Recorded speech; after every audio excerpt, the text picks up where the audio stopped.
Well, what's going on, everybody out there in YouTube land? I am your host, the 1122 Wingnut Radio out here. And I'm just out here just doing this live stream for shits and giggles. And I'm not expecting a whole lot of anybody to come up or come around. So most likely I'll be talking to myself for a while. But there's my girls. Wait a minute, somebody did pop in. What was that? Garrett, what's going on, Garrett? Good to see you, man. I was kind of thinking I was going to be here all by myself. I haven't done a live stream in a long time, so I decided to do something, but I don't really have anything specific to talk about. So, and these girls, they've been out here playing. You weren't going to leave me alone. That's good. Yeah.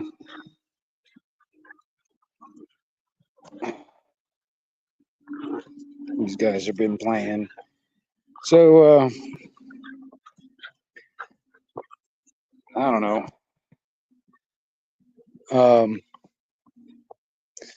I don't know if anybody is interested or anything like that. I did a video on my other channel. This is the UV5RM radio, and I found a bigger battery for this radio, which is a 3800 milliamp, 12 watt hour radio battery. Makes these radios quite nice when it comes down to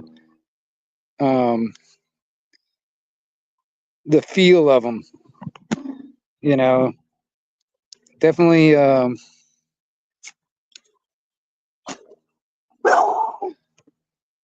What's she barking at?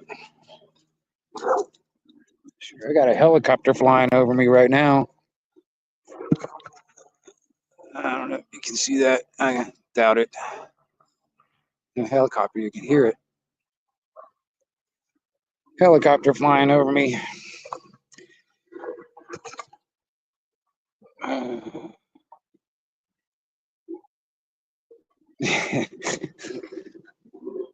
Yeah, there's no telling, man. Actually, man, you know, where I'm sitting is not normally the flight path, but I've been seeing a lot more helicopters and a lot more planes flying pretty low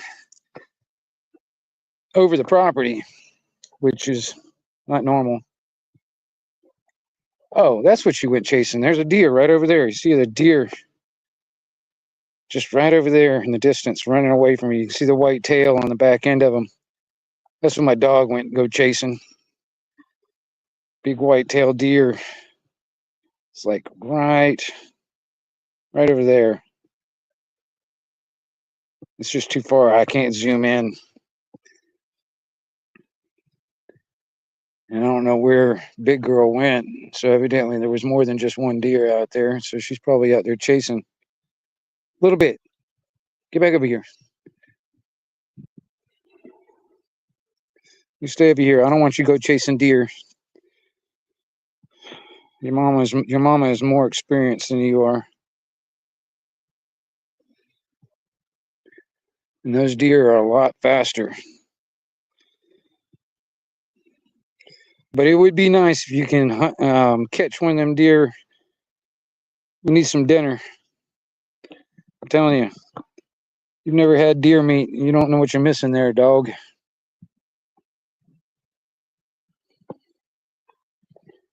Yep. Why are you jumping on me, you jumping bean?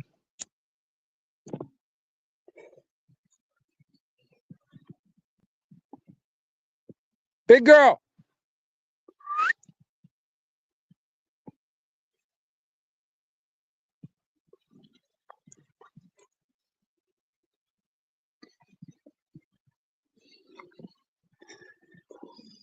Well, there's the piece of shit car still ain't running.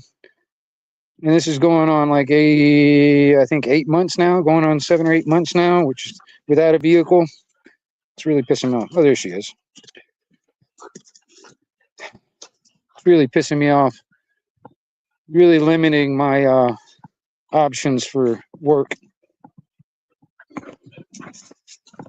Let's see here what I've got in here and grab some things while I'm thinking about it.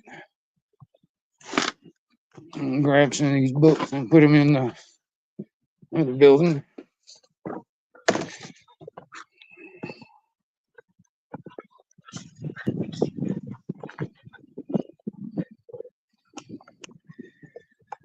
Well, you know, Garrett, I really don't know what's going on when it comes down to the air traffic anyway.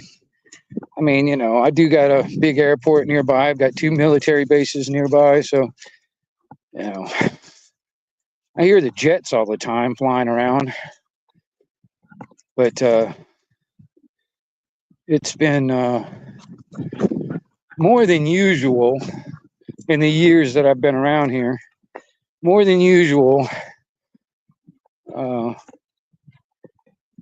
of helicopters and planes flying over the property. I mean, like I said, this is not a normal flight path, you know, getting to the airport or whatever else.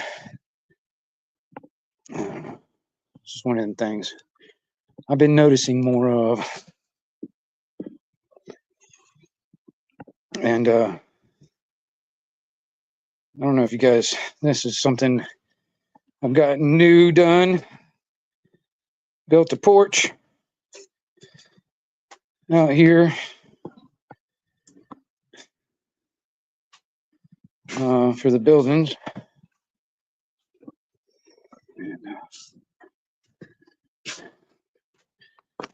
A little shop area that I've got.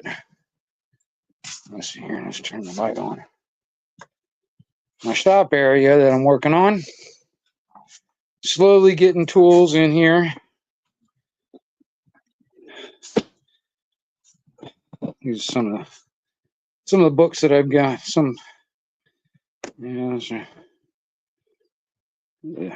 Department of Army Field Manual, Survival. Yeah, it's an old one, but it's got some good information. Dutch oven cooking. You know, a lot of different recipes in that sucker. Oh, William Shatner's First Aid Handbook.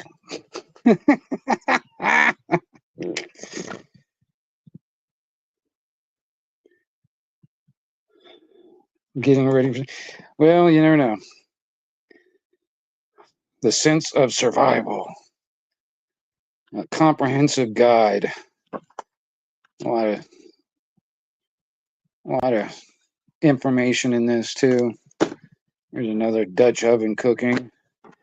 Oh, SAS Survival Handbook. I also got The Lost Ways. There's another book that I want to get. It's called The Book, that I've been drooling over for about 7 or 8 months now. But the only problem is it's so damn expensive. The Gorilla's Guide to the Bofang Radio. NC Scout. I'm gonna tell you, he does a really good job on this book. You know, this is some good information there, but I'm not sure where I'm going to put all these things yet. I don't know if, you know, to start with, I might put them in here inside this shop area, but eventually I'm going to move everything over into the other building when I get it ready to move stuff in. But I'm not there yet. Still need to get power and water set up, but this area I'm gonna save this area for like all my tinkering, you know, my all my little tinkering stuff, you know, my electronics and whatnot, for that space right there. And then I've got this table right here. This is housing my sewing machines. You know, I've got the shoe patcher, and then down there I can pull up anytime. But that's my Singer sewing machine there, so I can do, generally my sewing right there. And I'm still, like I said, I'm still kind of uh, moving stuff in, so I still got a little space to kind of fill up. And but eventually I'm going to be pulling that out and putting that in the other building so I can open up this whole space. And I've got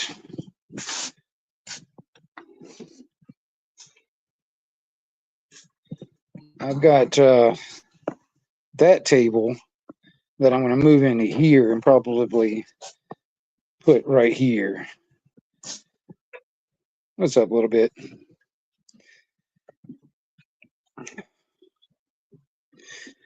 But and I'm not even sure exactly where I'm going to stick those yet. Some are probably in this corner, somewhere over by this window. But I want to leave that other table kind of open so I can use it for a big workspace for like my sewing or whatever or whatnot. Just a big table space to kind of do stuff. And I'm working on it. Slowly kind of getting things set up, you know. Right now I'm just kind of, it's over 10 years worth of stuff that I've accumulated, and it's going to take me a little while to kind of get all that stuff moved into a different spot, so because I got quite a lot of junk. Well, a lot of stuff. I mean, some of it is junk. Oh, that reminds me, I got another thing of leather that I had in the house I need to stick up here so I can do some more leather work. You know, um,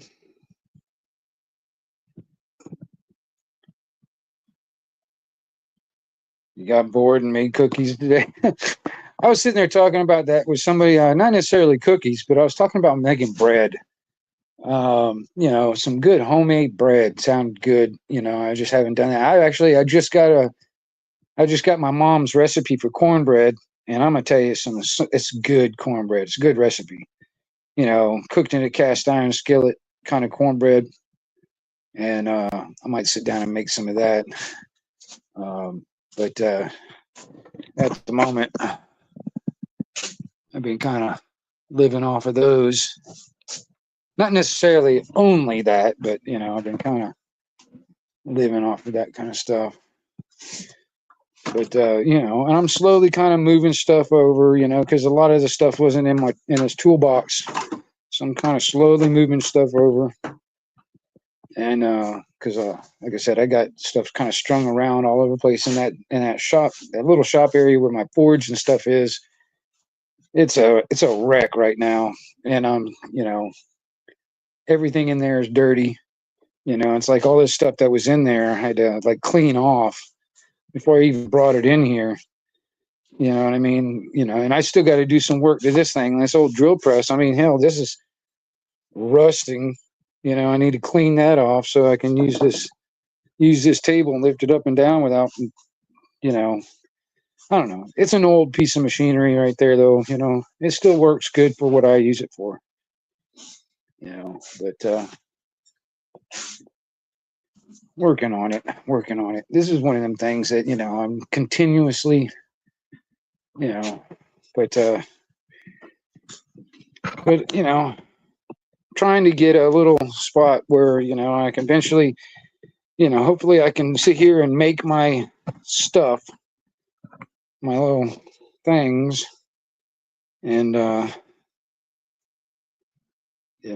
make enough money to support my make a living doing it instead of having to work for other people. I'm so sick and tired of working for other people, making crumbs and making them rich.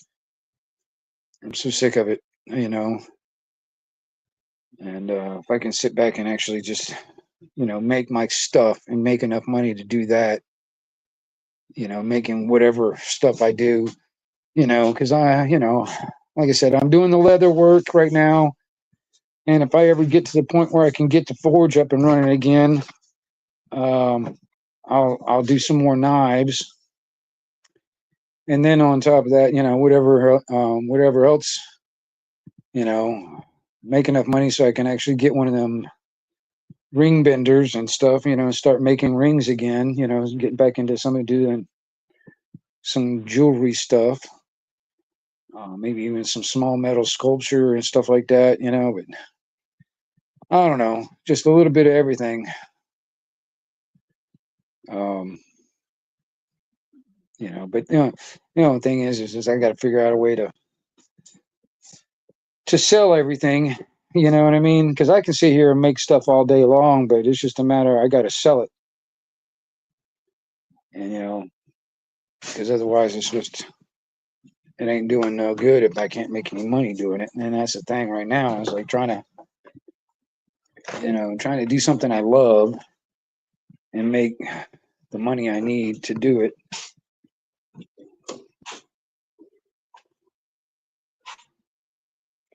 And that's another thing too, Garrett. I'm gonna tell you something, man. You know, for the 4 years that I was out of work, I mean, I'm not able to do it right now because I don't have a vehicle to carry my stuff around. But by the 4 years that I was unemployed, technically from a jobby job during this beer bug crap, I was able to just make my stuff and go down to the store parking lot down here and sell my stuff, out of the parking lot. And I made enough money to get me by, have all the bills paid, the dogs fed, me fed, gas in the car, and all that stuff. You know what I mean? And it was 100% profit. Well, 100% was it was all me. You know what I mean? I got to keep my wealth that I made, and I like that. I'm so sick and tired of my wealth being stolen from me, and they call it taxes. Because I'm gonna tell you something, man. They don't deserve a freaking cent of it, and it's just being stolen. Extortion is actually extortion. I'm so sick and tired of being extorted for my wealth, and these other people sit there just get high on the hog, fat cats. They sit there. These goddamn carpetbaggers. Just fucking sick of it. But that building right yet, I don't have it.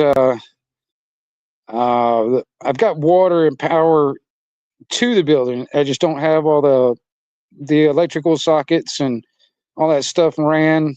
Even the water, I don't have it ran to the sinks and the bathroom and all that stuff yet. And then I need to insulate it and put plywood on the walls, and then I can start moving stuff into that building. But that's my little shop and that little building right here. And this is so far what we've got going on. I've got a little porch thing going on, which is D-Dog. What's going on, man?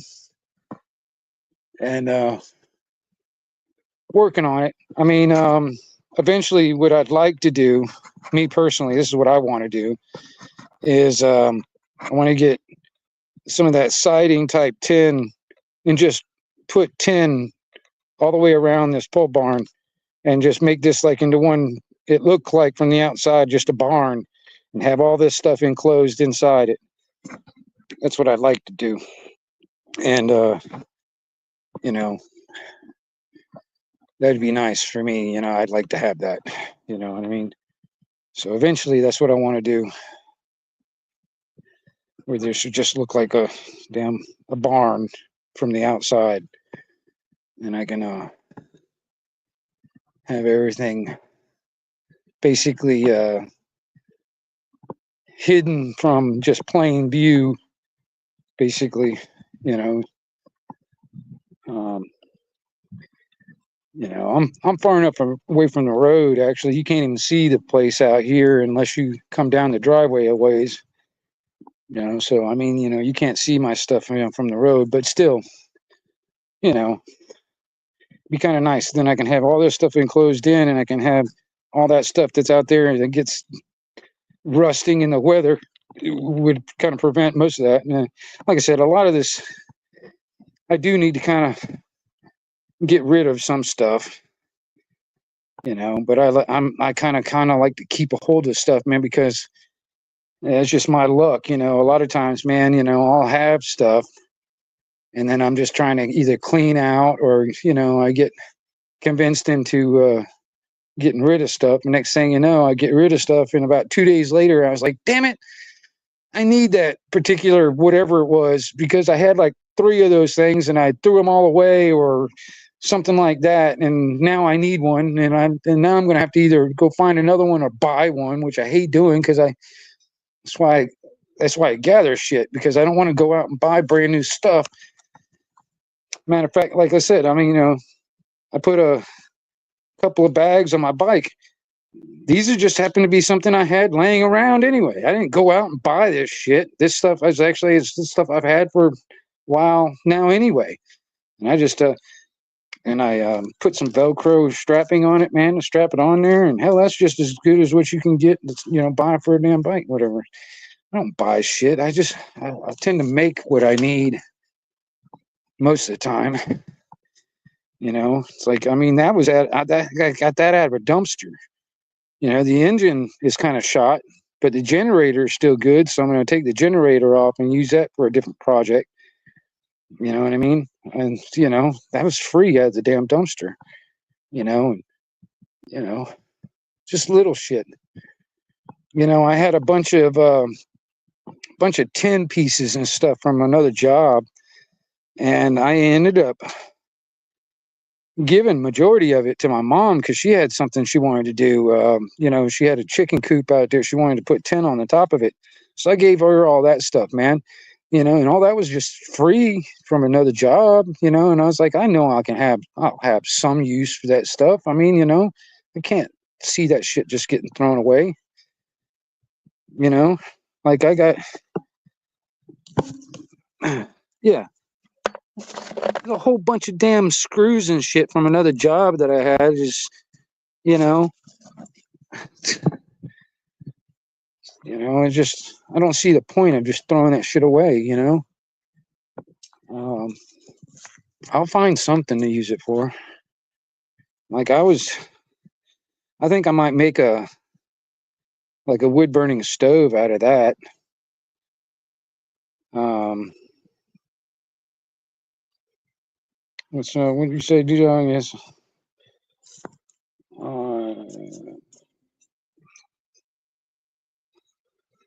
Yeah, that's the way it works for me sometimes. Like I had a matter of fact, I don't even know. I'll probably just give this away to my cousin, man, if he wants it. I don't know if he's going to do it or not. But I paid way too much money for it, and it broke down, and I never fixed it. But this old lawnmower, this old Craftsman lawnmower right here, you know, I got no use for the damn thing. And what I'll probably do is just end up giving it to my cousin if he wants it.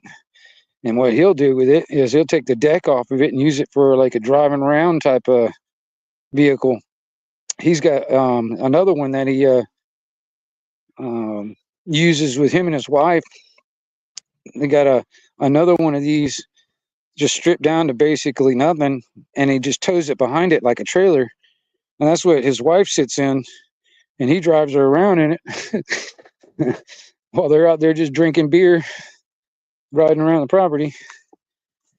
And this is something, I mean, you know, when my dad passed away, this was my dad's trailer. And when he passed away, I kind of commandeered it, but it needs some work. I need new tires on it, and all that sort of stuff kind of needs to be done to it. And my uncle's trying to convince me to just toss this away and just scrap it or, you know, throw it away. And I'm just like, no, man. There'll become a time when I need a trailer, and I've got a trailer right here. All I just need to do is just get some new tires for it, or some you know, better tires for it, and redo some of the wood on it, and boom, I got a trailer. This is mine. And you know, I don't want to have to sit there and go buy a new trailer or be fucking dependent on his trailer. And this, I was This is one of the. It's like a 4-person pedal bike that I kind of stripped down, and I was gonna make it into like a golf cart or something, kind of like that. That's what I was going to do. I just haven't done it. I don't know what I'm gonna do with that yet. I'm tempted to just say screw it and give it up, but you can see that it had 4 places for people to sit and all pedal. And it had, this. I took the motors off of it, but it had like an assist motors. It didn't really. It was just to help assist. But I was sitting there thinking I can make this like a 1-seater or a 2-seater, and kind of like a golf cart around the yard. But I don't know. I just haven't done anything with it. It's one of them projects that I may or may not get to. Who knows? But I got that out of a deal along, probably about 12, 13 years ago. And it's been sitting here forever, and I haven't really done a whole lot to it other than strip a bunch of parts off of it. Things I don't really need. But I don't know. There's a few things like, eventually I'd like to. It comes down to money right now. But there's a few things that I'd like to get done, and I'd like to have this fucking bike back up on the road. But it's been sitting underneath my pole barn for fucking quite a few years now. So a lot has to be done to it. You can tell all the damn green on the damn leather and shit, all that needs to be fucking redone. All the damn seats and stuff need to be replaced or whatever. It needs to be cleaned really, really bad. I need a new filter, and then also because it's been sitting so long, I probably need to do some carburetor work. You know, um, stupid little things like that right there. Need to replace the damn blinkers on these things. But I really miss riding this thing, and I would like to get that thing up and running one day. Yeah, it would be a fun project. It needs a lot of work. I mean, look at all that damn rust on that fucking pipe right there. But that's what I get for just leaving it up underneath this pole barn, and the weather does still get to it.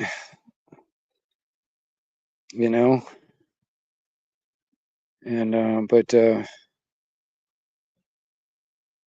it really just comes down to money on a lot of stuff,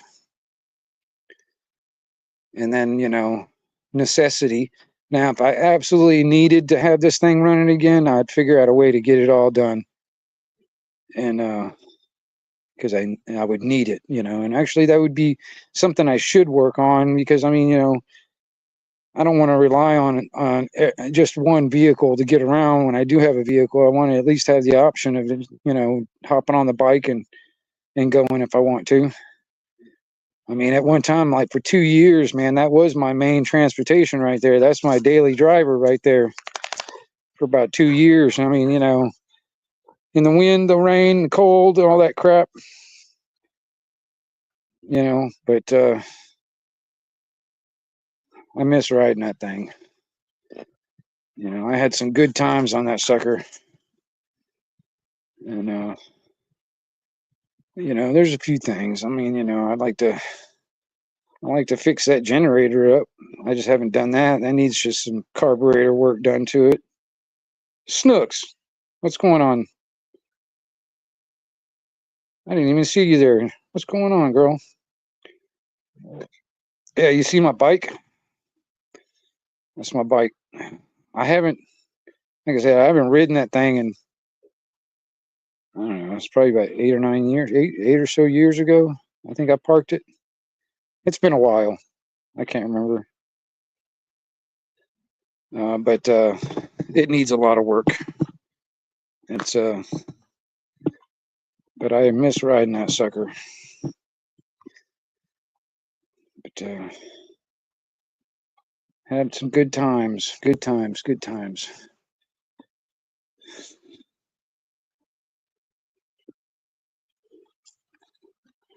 What are you doing a little bit?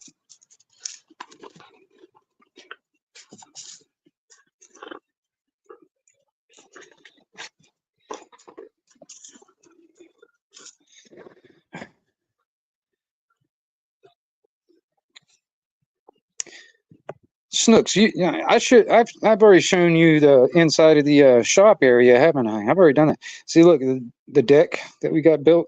I don't know if I showed you that. The deck we got built right here, going up to the buildings and stuff. And you know, which is actually kind of nice. But I can't remember. I think I showed it to you. But yeah, my little shop thing. Um,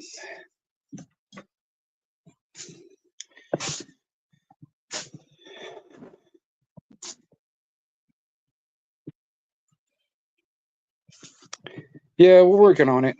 Like I said, um, I don't have lights in the other building, but there's really nothing really to show in there. But that's my bag ready to go. It's got all my camping gear in it. Now I've got well,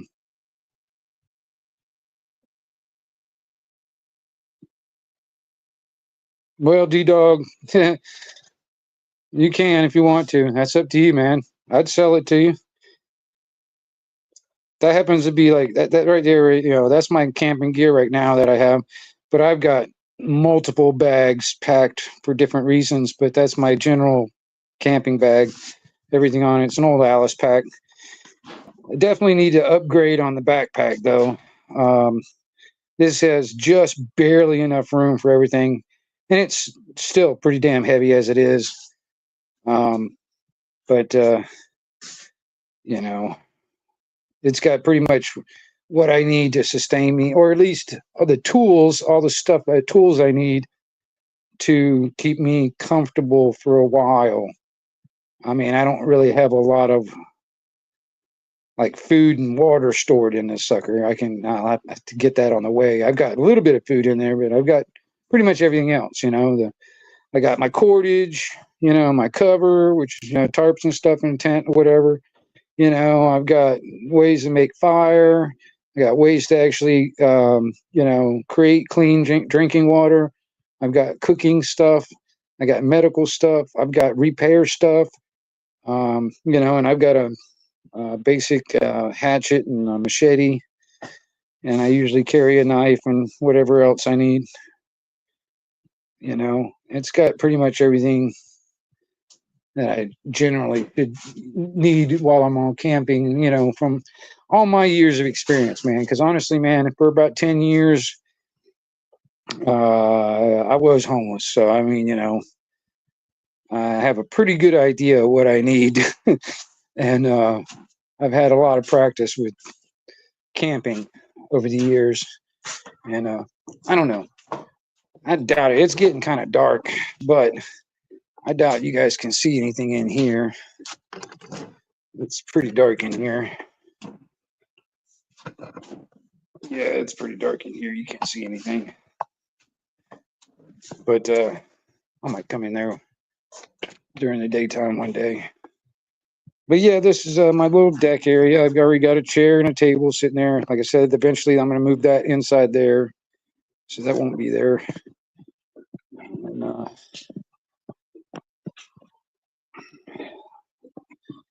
working on stuff. Yeah, I hear you, Snooks. I hear you. You know, I can just imagine. It's like, you know, one day you'll pop up on the property. Look, I brought you food.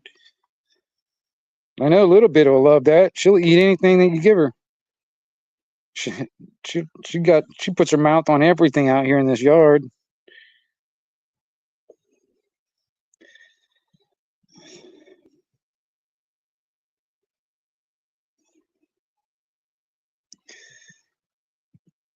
But yeah, I'm hoping that she didn't get pregnant again, because my cousin's boy dog was basically camping out over here for about a week and a half, almost 2 weeks, hounding her and her, but hounding her mostly because he's already gotten her pregnant twice.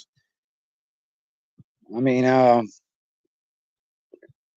you know, I even had to fire off the rifle a couple of times just to scare it out of the yard. You know, the only problem is my BB gun don't make enough of a don't is not painful enough to really deter that dog, and I don't want to kill it because it's my cousin's dog. I mean, because I was really tempted to just shoot that sucker and put it down out of its misery, you know, and say forget it. But if it, you know, since my cousin's dog, I don't feel like doing that. You know, but because I'm sick and tired of having puppies. You know, we won't know, and you know, until a couple more months.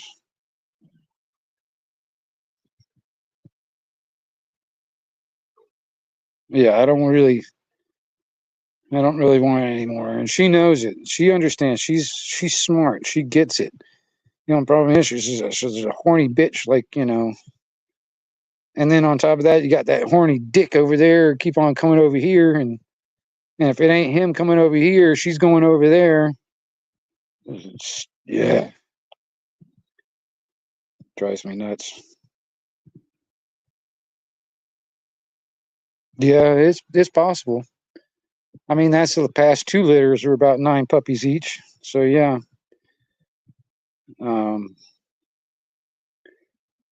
you know. And honestly, man, if you look at the dad, it looks almost exactly like her.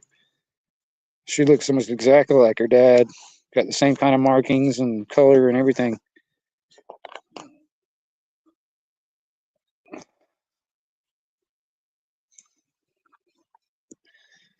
Little bit's going to be a YouTube star. Little bit going to be a YouTube star.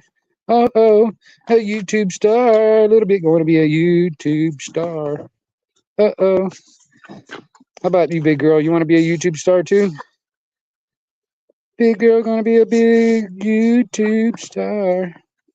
Oh. What you going to do?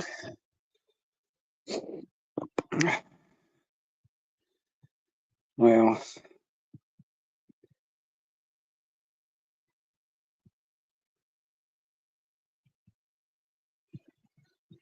yeah, I hear you, Snook. Yeah, give that. Yeah, you can strike that up as a no. That is a flat no.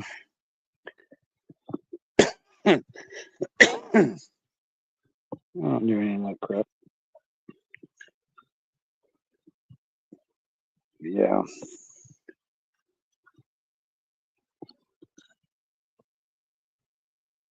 it's so hazy out here right now. You can't even see the sun going down. You know, this cloudy day.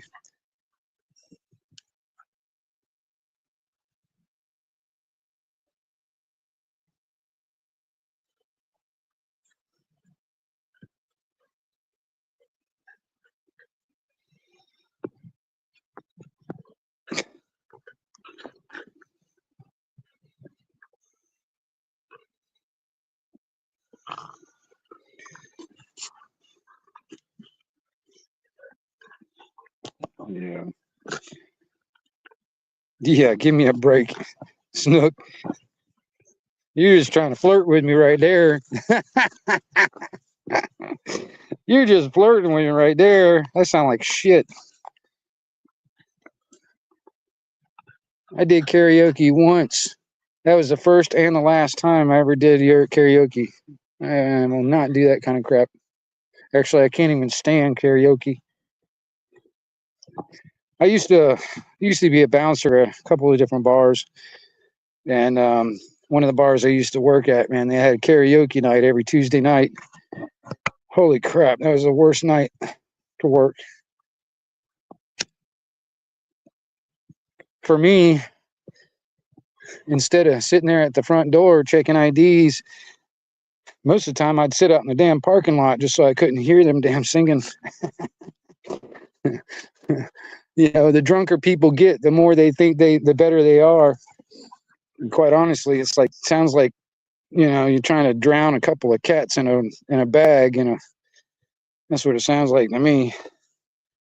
You know, it's like, I got to get out of this building, man. My ears are starting to bleed, you know, kind of thing.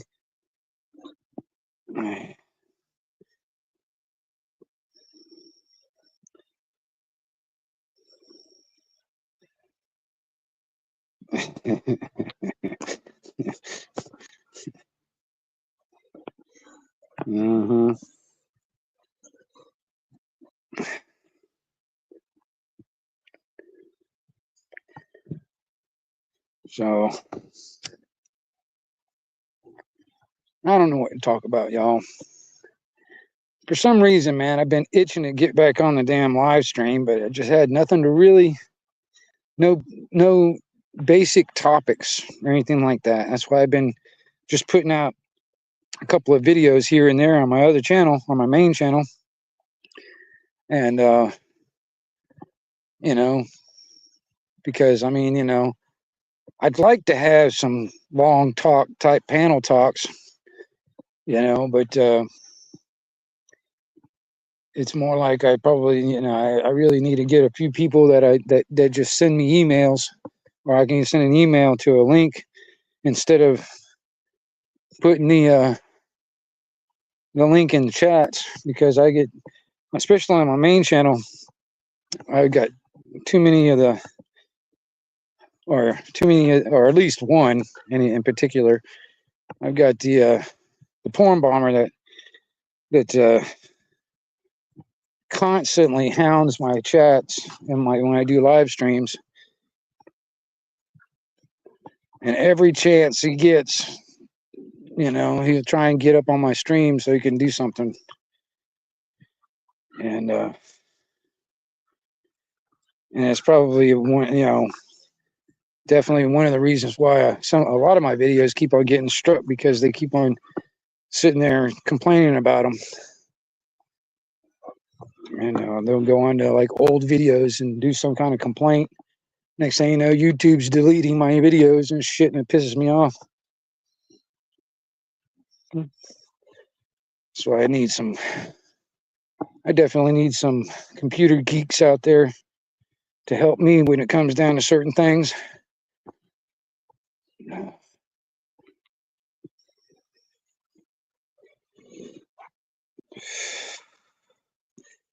I guess I'll just stick around, you know, till it gets dark. I don't know.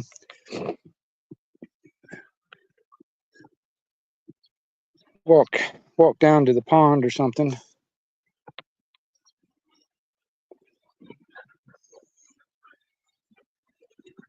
I don't know.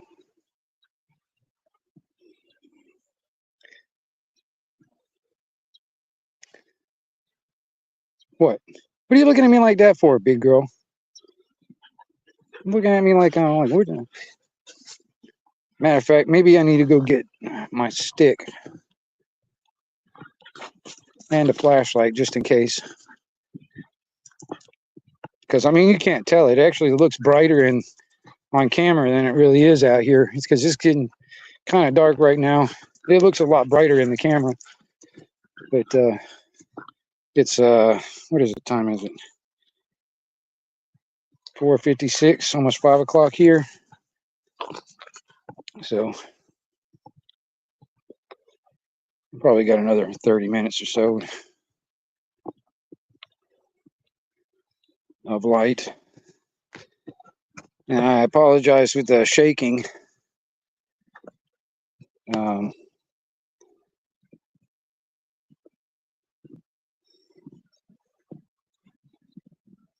Yeah.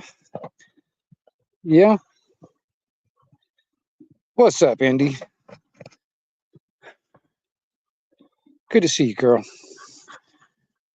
You know, I'm really not doing a whole lot. I'm just kind of rambling and stuff like that. I've been having this urge to go do live stream, but I just have nothing to really talk about. So I decided to just do a live stream and talk about whatever comes in my mind. And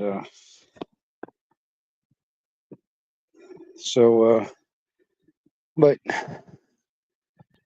let's see here. I mean, it'll probably get dark pretty soon. But like I said, let me grab my stick and take a quick walk down to the damn pond or something.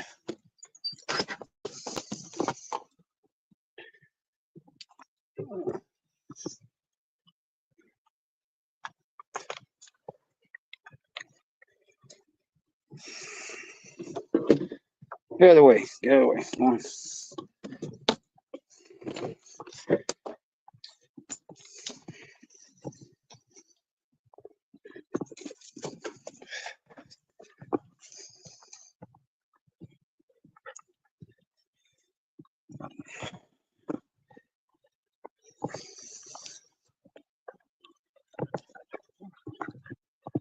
These guys are going to sit there and fucking... I'm serious. If I could bottle the energy that she's got, dude, I'd be able to power a whole damn city, with all that energy. She's got a lot of it. She's got a lot of energy. Yes, you guys do. And this is another thing too I've been thinking about, you guys. I don't know when I'm going to do it. Been putting it off simply because I get lazy sometimes. I have to admit I do get lazy sometimes. But man, I've been meaning to go out on damn camp out. Do a little camp out here in the woods somewhere. And while I'm out there, just do a small live stream or something like that when you sit next to the fire or some shit. I don't know. Been meaning to do it. I just haven't done it. It'd be kind of nice if I had somebody else to go with, I don't mind doing it by myself, but it just makes it a lot more fun when there's somebody else with you.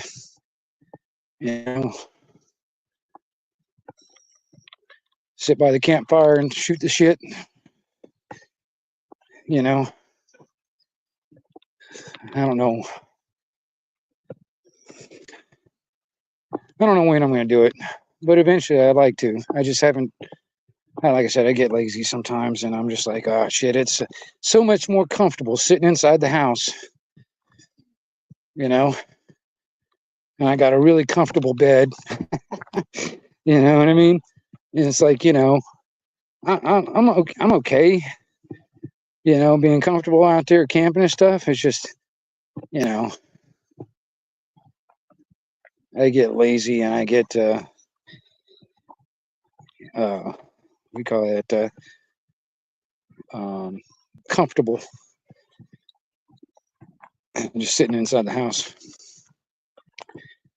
But it's been going on in my mind for a while now. It's like, yeah, I need to do that one day. I just don't know when I'm going to do it. And then on top of that, if I can do it without the dogs, that'd be one thing. But if I got to take the dogs with me, it'd be a different story. I mean, it's not a big deal. The only thing is like, I don't know what these guys will do. They'll go running around in the damn woods all night. I don't know.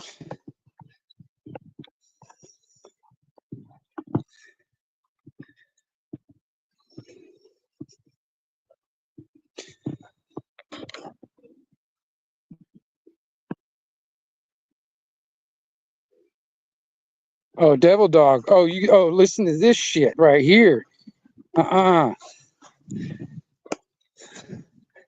Look at you. See, Snooks started that shit. Now Devil Dog is going to try to solidify that and put it in concrete. Yeah, that never came out of my mouth, Indy. Never. I don't do that singing stuff. Like I said, it's getting kind of dark. I don't know if I'll go all the way down to the pond or not. I don't know. I go down there and then I'll walk back. But it's getting kind of dark.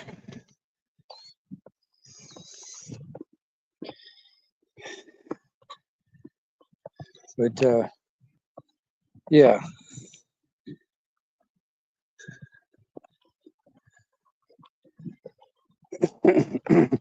It's like I was telling them, I did karaoke once in my life, and that was the first and last time I'll ever do it. Because I sing like shit. I can't sing with a crap. That's why when I was making music, I was doing a lot of I did a lot of sampling stuff. And you know, I used to do a lot of recording, sample recordings and stuff like that of different stuff, you know, audio tracks to just sampling noises and stuff and manipulating them with the effects processors and shit like that. That's what I used to do. I haven't made music in a long time. And so that was back in the day. Come down here to the dock on the pond. You can't really see it now. It's getting so damn dark. You know, all you can see is the lights on the dock. You know.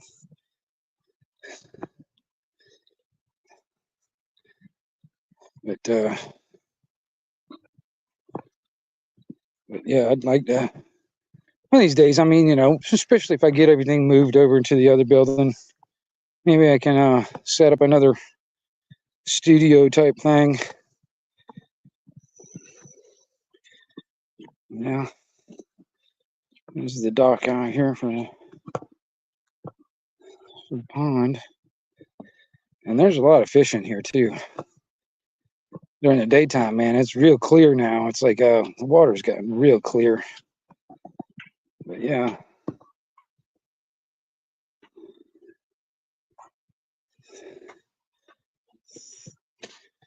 Big girl loves to go swimming. She'll get in that thing, no problem. But a little bit, she hasn't learned how to swim yet. She's still just sitting there jumping up and down at the damn shoreline. All right, it's getting kind of dark, so I'm gonna walk back down to the house because you guys can't really see a whole lot of anything.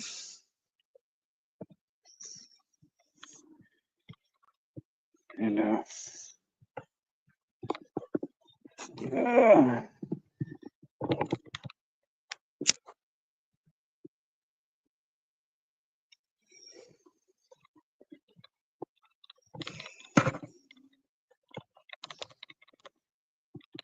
but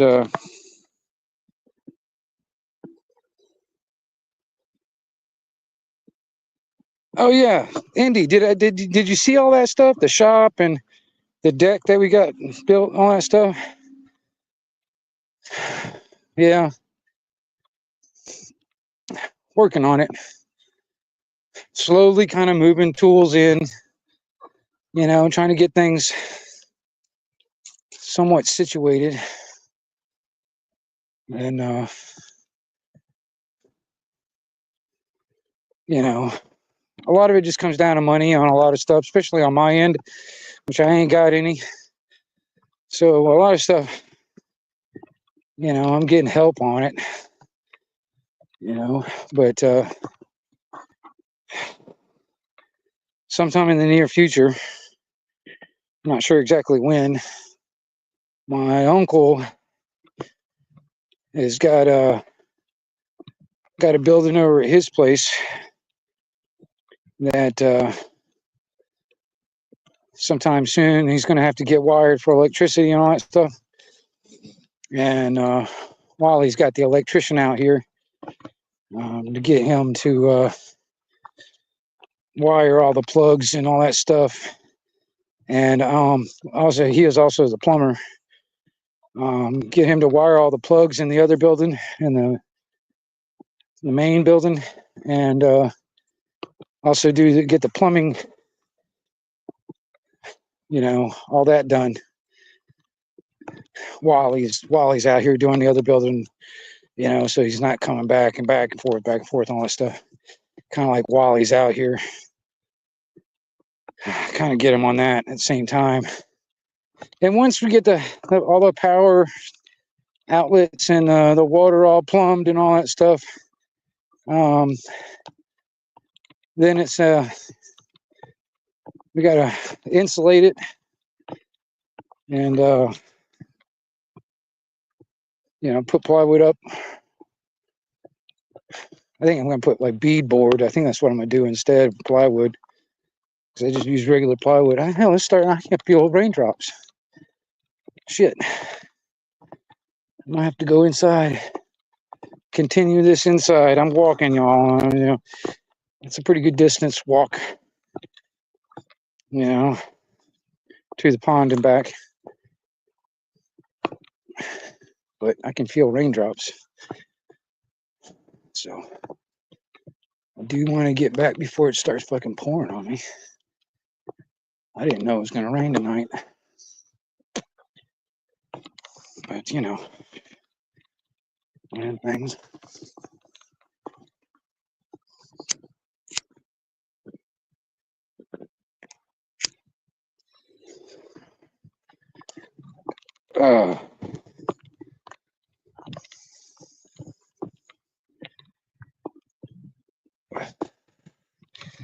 Yeah, with me walking, man, the camera's shaking all over the place. It's a good thing it's dark out. You can't see the shaking. You can't see me shaking all over the place walking up this hill. That is one of the benefits, I guess, of it being pitch black right now. You won't get seasick just watching all the shaking on the camera.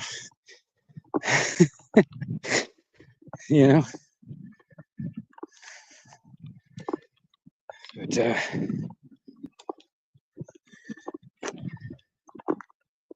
But like I said,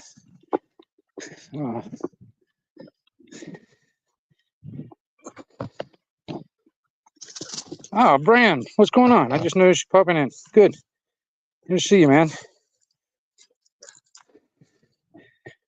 Oh, yeah. Well, I can feel rain. It's starting to drizzle a little bit. So we got some rain coming in. Trying to get in before it starts pouring down on me. But it was a pretty nice day today. It wasn't too cold. I mean, the past couple of days has been kind of cold. But today it wasn't too bad.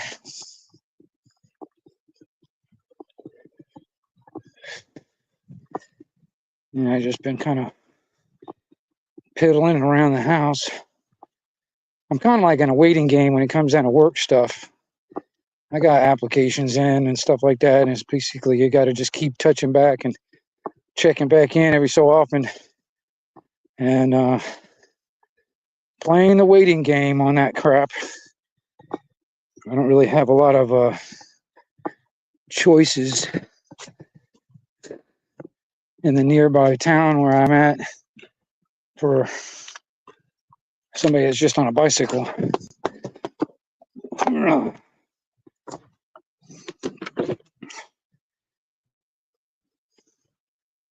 All right.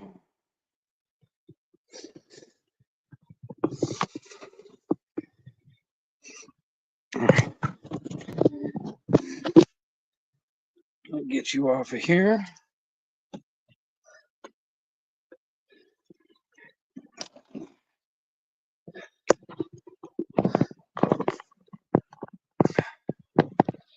There we go. A little better right there. I don't know. Layers, heavy coat, gloves, not optional here. Brisk winds. Yeah.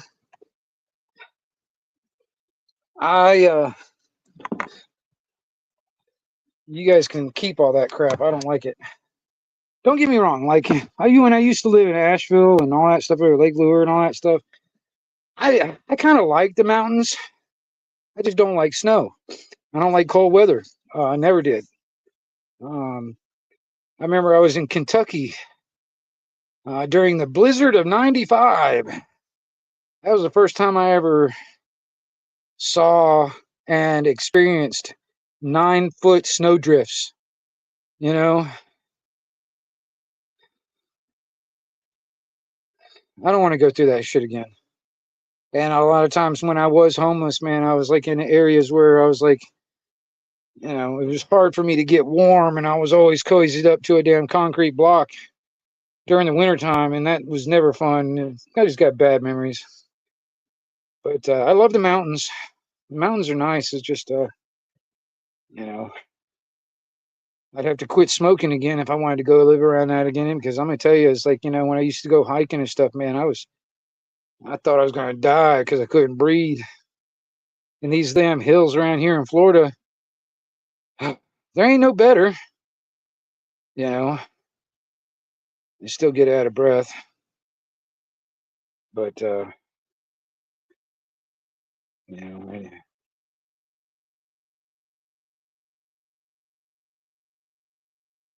yeah,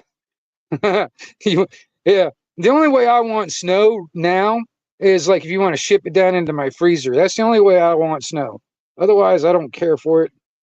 You know, I mean, don't get me wrong. Like when it's actually snowing, the temperature's not that bad, the weather's not that bad. It's just when it turns into icy, slushy mud, that's when it just irritates the crap out of me. And it's just not fun at all. When it's actually just coming down, when it's just snowing and stuff, it's actually kind of pleasant. But everything after that, it just sucks. You know, I can't stand it. But yeah,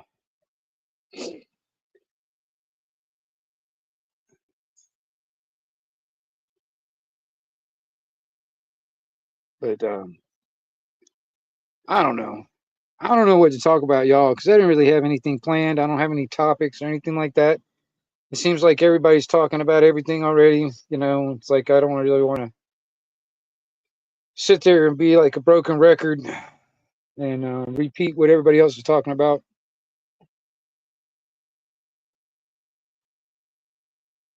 And but you know,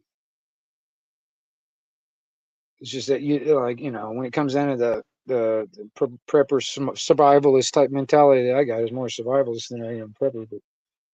But just on that note, man, you never know what's going to happen. You never know. Doesn't I mean it could be a net, kind of a like a hurricane, or it could be something else. It could be as extreme as damn meteor hitting the planet, or we go into a freaking full out nuke war, or aliens attack, or zombie apocalypse. You never know what's going to happen. So and then this, I mean, my sister actually kind of lucked out. She was, you know, not necessarily in the middle of all that Hurricane Helene, but she got hit too. But she was lucky. Her house was not damaged. She was out of power and all that stuff for about a couple of weeks, but you know, um, but she lucked out. But that was another thing too. I mean, I've been telling her for years. I was like, listen, you never know what's going to happen. You never know. So at the minimum, keep at least 2 weeks of food, water, whatever medication you need, um, you know, and whatever you need to protect all that stuff. Keep, you got to have that on hand because you never know what's going to happen. I mean, a lot of people up there in North Carolina, especially like in Lake Lure, Chimney Rock, and all that stuff, man, they don't. I used to live there, so I mean, it's not something that you even think about is a freaking hurricane coming in. You know what I mean? It's not even on our minds living around there. You know, but you never know what can happen. So you know, and that's another thing too. I mean, it's like don't I'm somewhat guilty in some aspects, of this, but it's a good rule of thumb is not have all your eggs in one basket in a sense. You know what I mean? It's unfortunate. There's some people out there that, their house is gone, The job that they used to work at is gone. Everything is gone. Got swept away or whatever. So all that prep that you fucking stacked away just got swept away, and you got nothing. So, you know, it's a good idea. It's good. It's a good, healthy practice to not keep all your eggs in one basket. So if something does happen, and all that you still got something to fall back on. You still got something. Yeah, even if it's just food and water. You know. Um, And that's another thing too, man. It's getting cold up there in North Carolina right now. It's like, some of these people ain't got fucking anything, they're living in a tent and they only had what clothes they had on their back, you know what I mean? It's like, it's getting into winter time, so I mean it's getting cold. I feel sorry. I've lived in a tent when it's fucking snowing and and cold out. That's not fun at all. It's not fun at all. Um, I'm telling you, man, it's like, there was times, man, I was like, a warm shower was like a highlight. It was like, a special thing, you know what I mean? And almost become religious, and it's like you get you after so long of not having a hot shower and you get that hot shower, it's almost like a religious experience, man. It's just so nice. Or a nice big home cooked meal. My God, especially, I mean, like when I was living homeless and stuff, man, for a while, uh, some of the um, basic things. This is the reason. That's what I'm like talking about when it comes down to me thinking about doing a camp out. You know what I mean? Um, some of the basic, some of the small basic things that almost everybody takes for granted.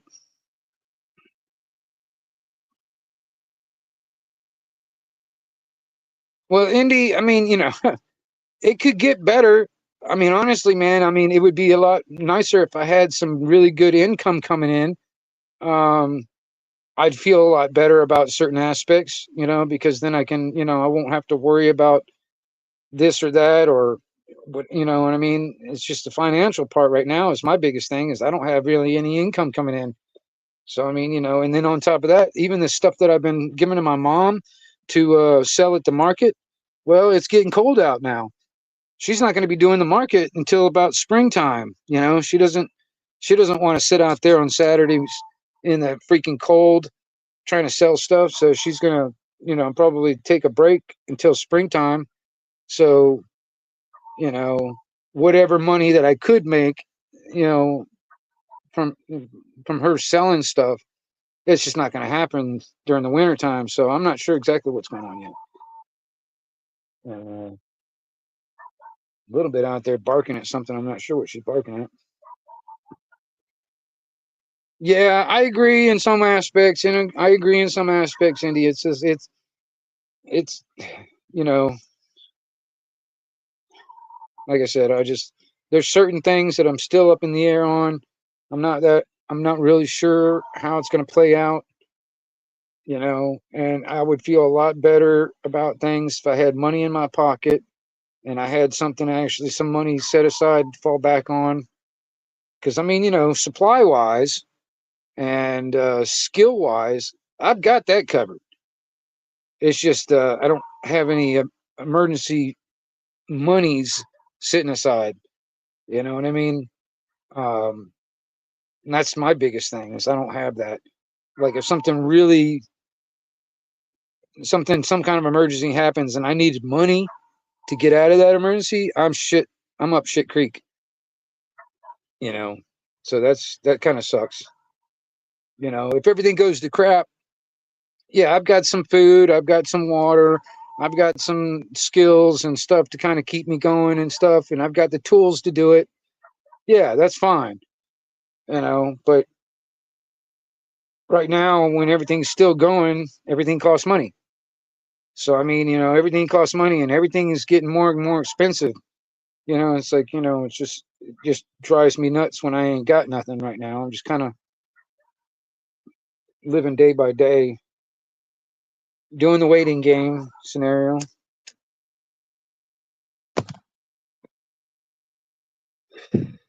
But I don't know. I don't know what she's barking at.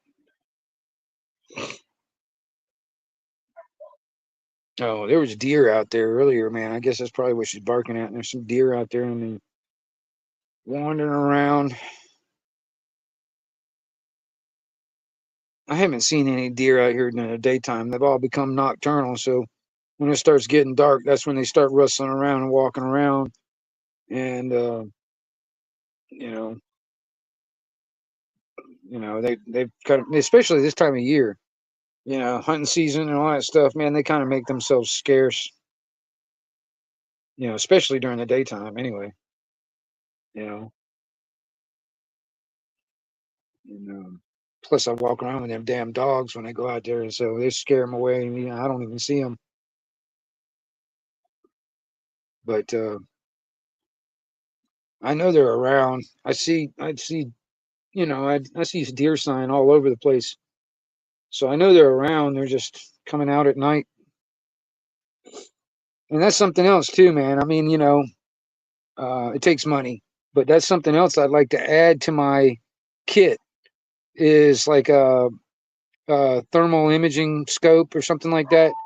I want thermal imaging, or they got this new fusion thing out. It's just really expensive, but they got this new fusion thing that's night vision and thermal kind of mixed together. They call it like a fusion type scope, where you can see both night vision and thermal at the same time, which actually is pretty cool. That'd make hunting out here a lot easier. You know, I mean, otherwise, have to rely on just spotlighting whatever. But otherwise, I mean, it would be a lot easier to do some hunting deer out here as just doing it at night. you know, but I need like a night vision and thermal scope to do it. That's something I would love to just add to my thing. That'd be kind of nice if I can get a damn company to sit there and give me one of those things to kind of review and let me keep it. I don't know how people do that shit, because I'd love to get radio manufacturers to send me shit. That'd be cool. You know, uh, if they want to send me free stuff just to do like a review on it and let me be honest, it's like I don't want to be like a shill for these companies. I just, I'll tell them my honest opinion on this stuff. It's kind of like this radio. I was like, there are things on this thing I do not like, and I will point it out. It's like this little crappy flappy shit. I hate this crap. You know what I mean? I don't like it at all. It's like, like I said, when they made these were so much better because I mean it flapped over to the side like that, and it was kind of out of the way when you plug something in. You see, when you plug something in, it just sat behind it. This sucks ass. But I did find bigger batteries for this radio, the UV5RM. I did find bigger batteries for this, so I got a battery. Only got looks like it's nice, thick, like almost a standard, like traditional, walkie-talkie type style, and it's got some good weight to it. It's not real durable, and it's not waterproof, so that's, you know, you got to pay extra for that shit, I guess. But you know, same thing with these. You can see the difference. It's just that much bigger, that much wider. You know, these have their place, in my opinion. They have their place, but I kind of like these because they're a few more bells and whistles, and they just got a better feel to them, in my opinion. But um, you know, and eventually, man, I'm gonna have to get out there and take the tower down that's holding this antenna, the antenna for this radio. I got to eventually take that antenna down and tear down the tower so I can move it over to those buildings over the pole barn and set it back up over there. So I'm kind of putting this on hold for a while because I still need a power supply, which I probably got something I can use because I've got like an old a power supply for like a a house type computer, those like the tower units for the computer. And I think I can get enough amperage out of it to run this thing, but I've just got to sit there and tinker with it. And because anyway, I'll probably do something like that, or I'll just have to get up some money and try and get me a new power supply. But there's also a chance that I might get some more batteries to put back in the battery bank and run this off the batteries again. I'm not sure exactly if it's, my uncle's got a golf cart that he's thinking about switching the lead acid batteries for like a lithium battery. And if he does that, I'll try and see if I can get those lead acid batteries off of them and then have that running off the batteries again. And but I'm still going to have to move everything over there, and that's something I'm just not really looking forward to because I know what it takes to put the damn thing up. And blue butterfly, what's going on? I know what it takes to put that damn tower up and then antenna up, and I know what it takes to take it all down and then put it back up again. I'm not looking forward to it. It's not going to be a fun project, but it's something I'm going to have to do eventually. And but it's one of them things, you know.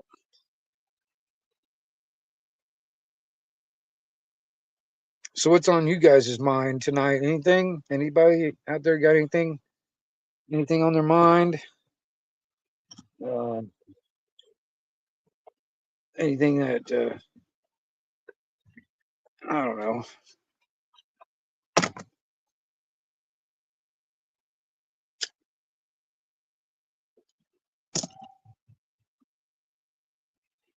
Like I said, I really trying to stay warm. Yeah,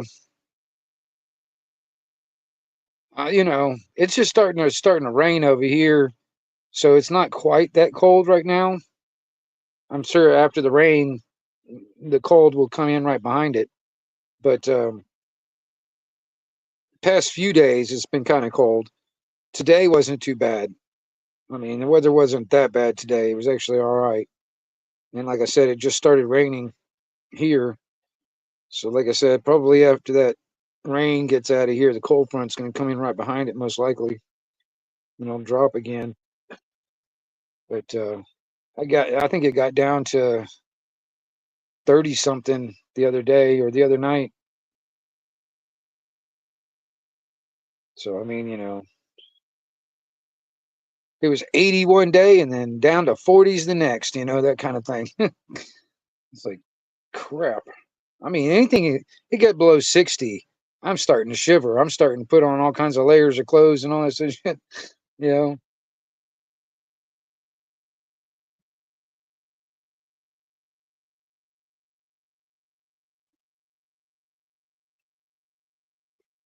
YouTube did that monetary chat disconnect thing to me again just now.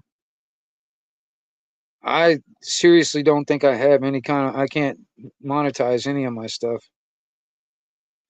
I've never been able to. And plus, I don't have a 1,000 subscribers on either one of these channels. You know,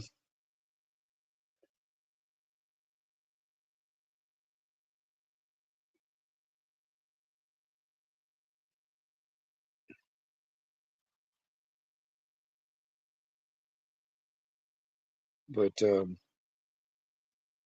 that's the other thing too, man. It's like something else. I talk about the income scenario.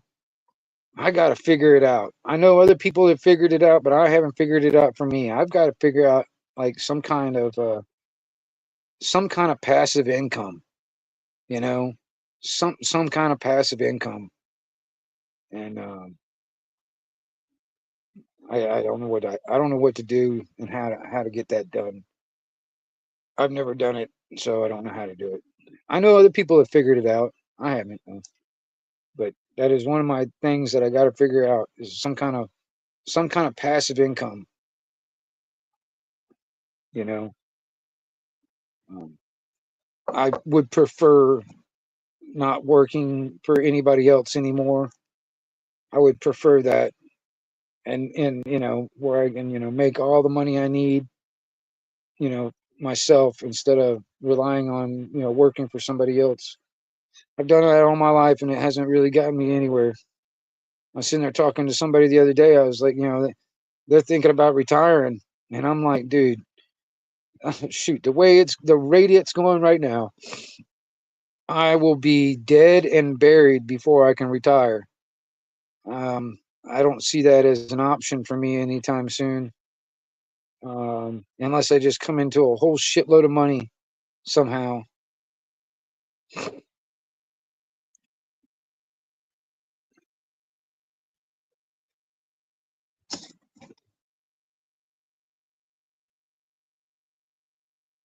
Oh, is it? Oh, Brand, is it doing it to me? Is it doing it on my stream right now? Is that what's happening? Um, or is it happening for your stuff? Because I mean, I haven't noticed anything on my end. So I mean, if it's cutting out, um,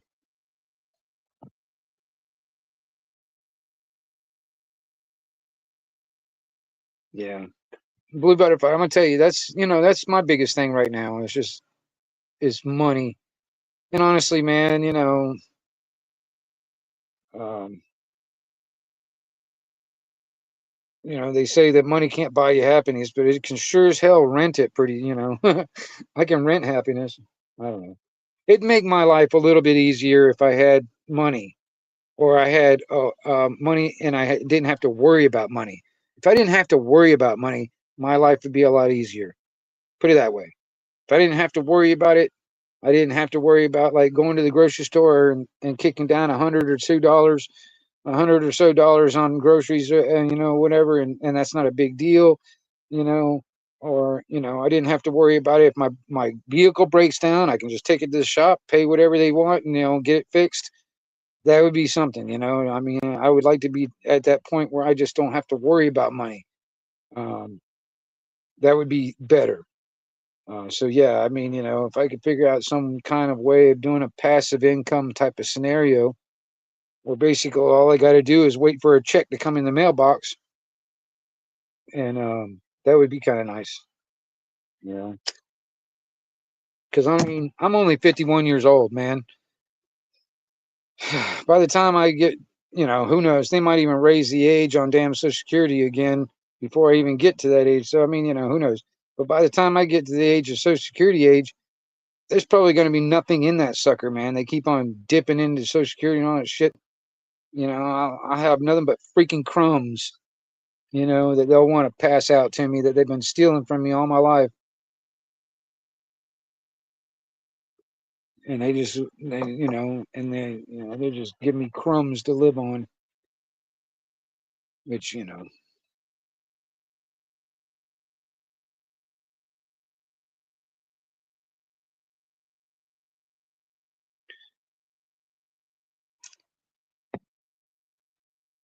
is it happening to my stream right now and you guys are noticing it, or is it something that's been happening to you guys on your stuff? Because like I said, from my end, it's not doing any kind of glitching on my end. So if it's doing it on y'all's end, I'm not seeing it. So um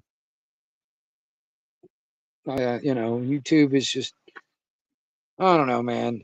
That's another thing too. It seems like, every time you update this thing, man, or update YouTube, it gets a little glitchier. It seems like some more shit goes on. It's like I probably would have been better off if I didn't update the damn thing. You know, I don't. See, blue butterfly. I don't know how it's gonna. I don't even know how I'll be able to do it in my life. I don't see it. I don't see how I'm gonna be able to do it when it comes down to actually retiring. I've got nothing saved up. That was something that was not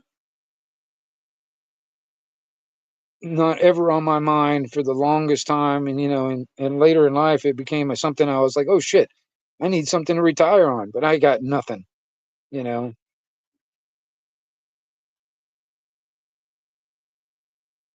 but and it's like I'll be probably forced to work until the day I die.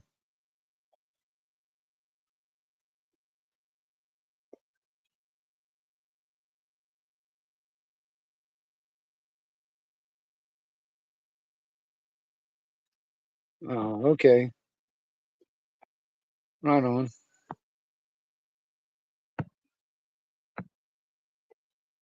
Yeah,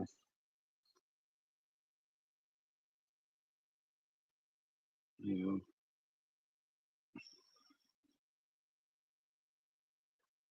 I'm not sure how I'm going to do it yet. I'm not sure.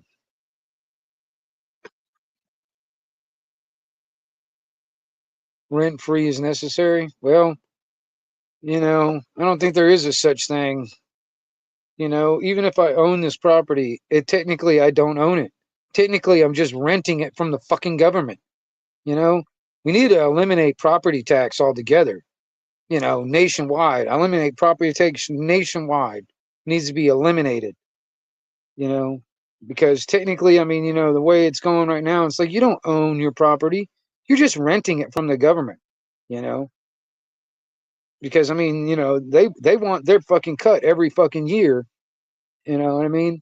And they think that they own your property, and you got to pay rent on it every year. And if you don't pay rent on it every year, they'll just take it from you and sell it to somebody else. You know,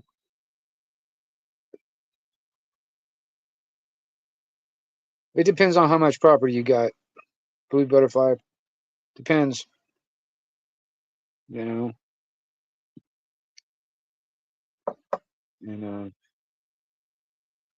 I'm still trying to work out. I mean, I'm sitting on 7 acres right now. I'm trying to get about an acre or so cut out of it for just me.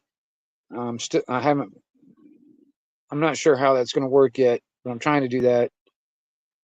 And and since I put them damn buildings up, the fucking property appraiser came out and they were fucking wanting to sit there and make this property, you know, the value of the property is going to go up because I put them buildings out here. Now they're going to charge more tax for the fucking damn property because I've, in a sense, improved the property, which is bullshit. You know, all I did is put a couple of buildings out here. It's like, a couple of sheds, basically, and they consider that an improvement, so that brings the value of the property up, and then they can charge more fucking taxes, which is fucking bullshit, you know, because I mean it was kind of expensive for this. I mean, I will grant you this. Put it this way: it was still expensive, but it was a little less than some of these like apartments down in Panama City, for instance. I mean, you're going to pay about $1,000 a month just in the fucking rent, and then plus utilities and all that other shit. So I was paying a little less than that, in property tax. Um, but that was before they. I haven't seen the new one yet. I haven't seen the new statement yet, but they just valued the property worth more, so they're going to raise the taxes on that now. Which I've got to figure out something when it comes down to just you know doing something down like I don't know, homestead type exemption or some shit. I don't know. I just want property tax to be eliminated. Period. I mean, technically it's unconstitutional. You know, it's technically unconstitutional to charge taxes on our property. You know, And honestly, man, we fought a damn Revolutionary War over 2% tax, and look at us. We're getting taxed probably over 60% of our fucking wealth, you know, and we haven't done shit about it, and we're just gonna keep on, keep on, and keep on, and keep on, and you know, you got these fuckers up there in government that just keep on spending it like a drunken fucking sailor, you know. Oh, it's not my money. It's just put it on the American people's bill. They'll pay for it. You know, just put it on their bill. You know, it's kind of like, you know, government's like a expert at dine and dash, and they come in there, eat all the fucking food, and then take off and leave the check for somebody else to pay for. It's fucking bullshit.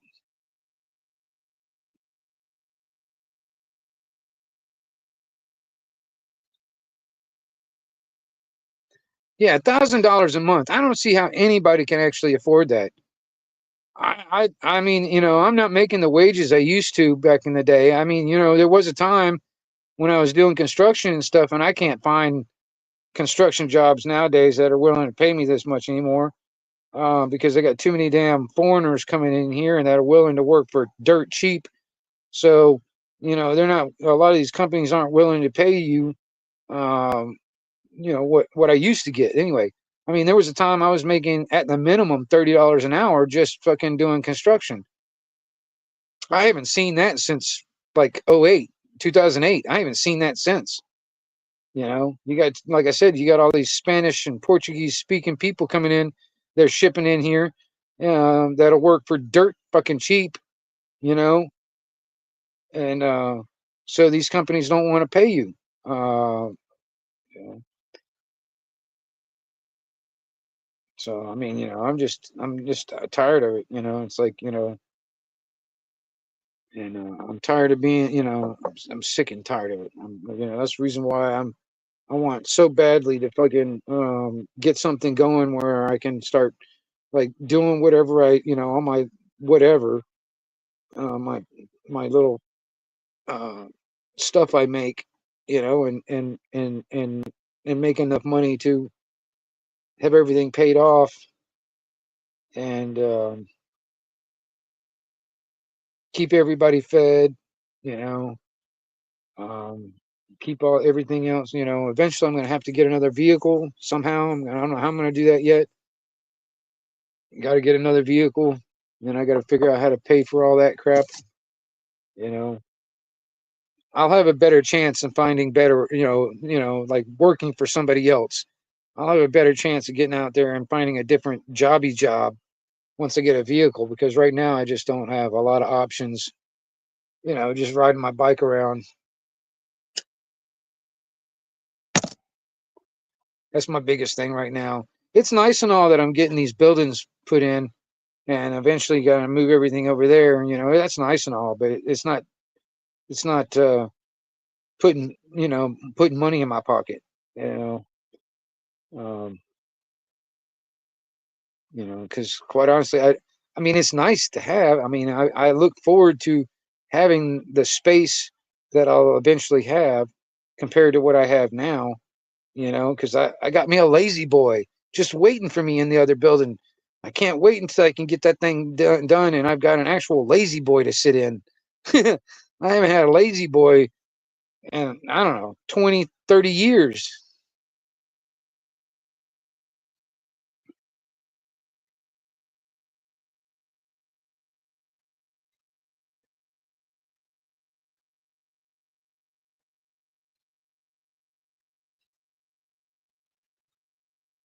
Oh, are you talking about like for like are you talking about like for like gated communities and stuff like that?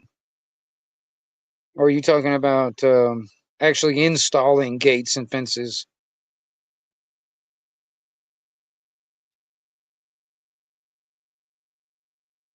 Yeah. I mean, um, on that level, if like if it was like if you were talking about installing them and stuff like that. I mean, that'd get me back into welding, which I like doing welding, and I wouldn't mind doing some of that stuff.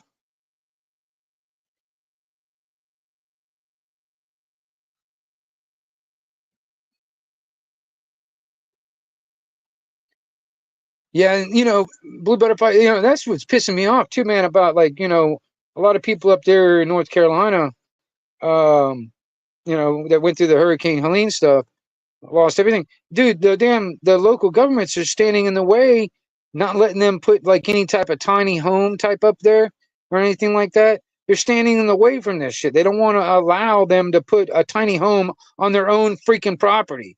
You know what I mean? And this pisses me off. That's why I say it's like you don't really own that property. You're just renting it from the government. And the government will tell you how and what you can do with your own fucking property.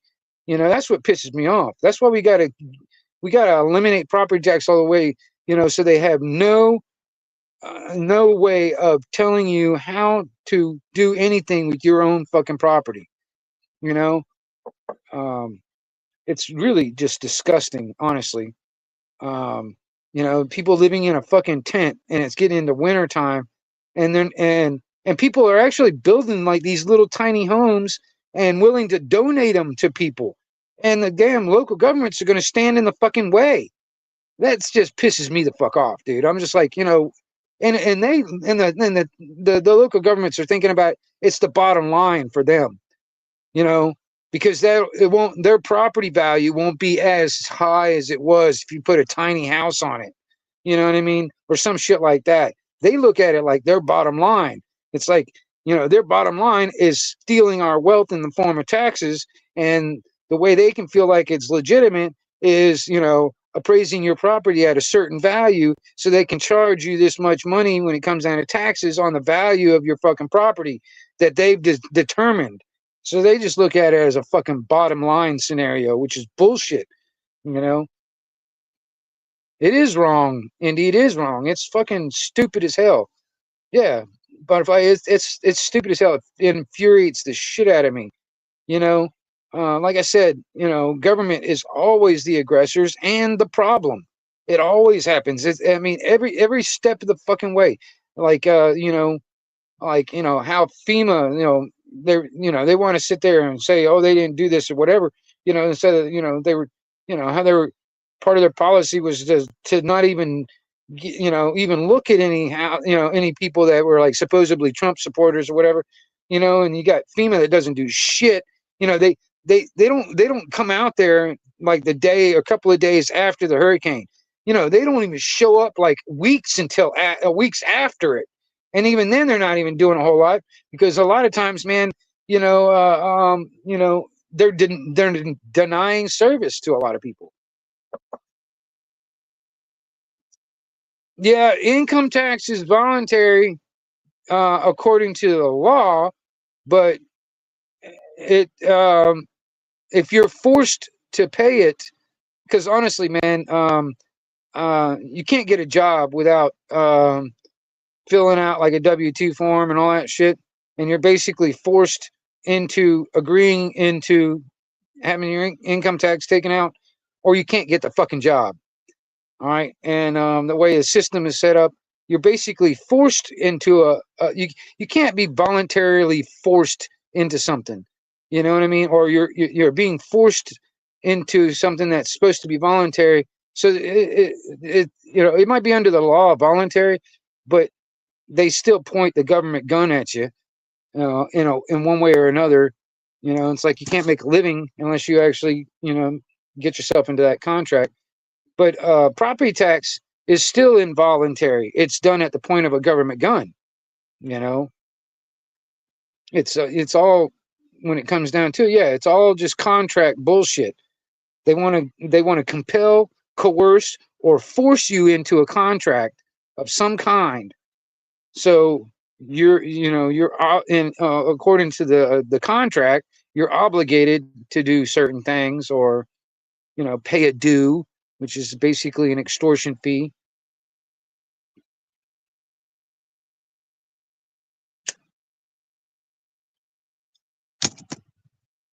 Most jobs don't even understand what a W-8 is, and they don't even offer that as an option unless you know something about it and you actually request that or whatever. um because most people don't even know about it, and that's the thing too. Like the employers, they don't even offer that as an option.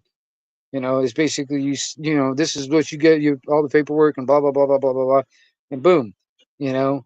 And some employers won't even hire you if you want to do this W-8 scenario because um, the employer gets taxed. And otherwise, what they'll have to do is they'll like do a 1099 on you if you didn't, do like a W-2. They'll do like a 1099, and then you'll be forced to do some kind of like a payment at the end of the year, you know. So the company doesn't pay all the damn taxes. No, see, the company wants you to, pay some of it too, or they just won't hire you, you know.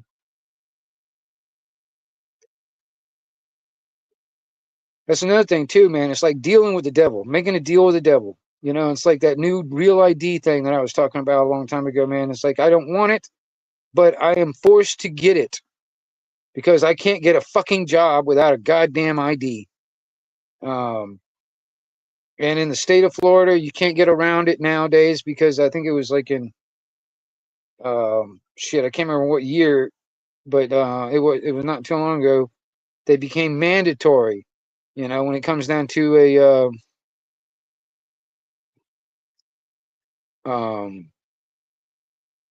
IDs or driver's license, it now has to be in compliance with the new real ID.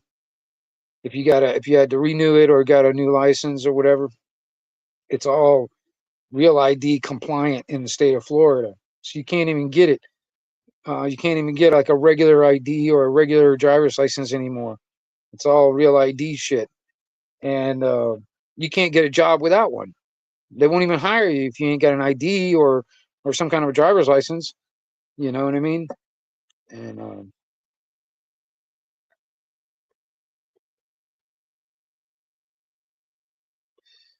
And like I said, Double Dog. I mean, what I've come across is they'll just do a 1099, and they'll try and get you to pay the taxes at the end of the year. You know what I mean? They'll do like a 1099 saying you owe this. You know, that's my experience. Now, I mean, there might be ways of going about it that I'm not familiar with, but you know. And then there's like there was a couple of companies that paid me under the table cash, and then they to avoid being audited on their own, they 1099 me. Saying, oh well, I paid you cash this whole damn time. Now I'll just give you a 1099. Now you got to pay taxes at the end of the year. I'm like, what the fuck? You know, that's why I wanted a damn under the table job anyways. So fuck all that goddamn tax bullshit because I mean that's basically just stealing my wealth. I'd rather spend it on what I want to spend it on instead of them taking it from me and just doling it out to every fucking country around the world, including the ones that don't even like us. You know what I mean? There is not one fucking country. There is not one fucking country that is taxing the crap out of their citizens to give money to the American people. There is not one fucking country that donated one red fucking cent to any of those victims of the Hurricane Helene. Not one.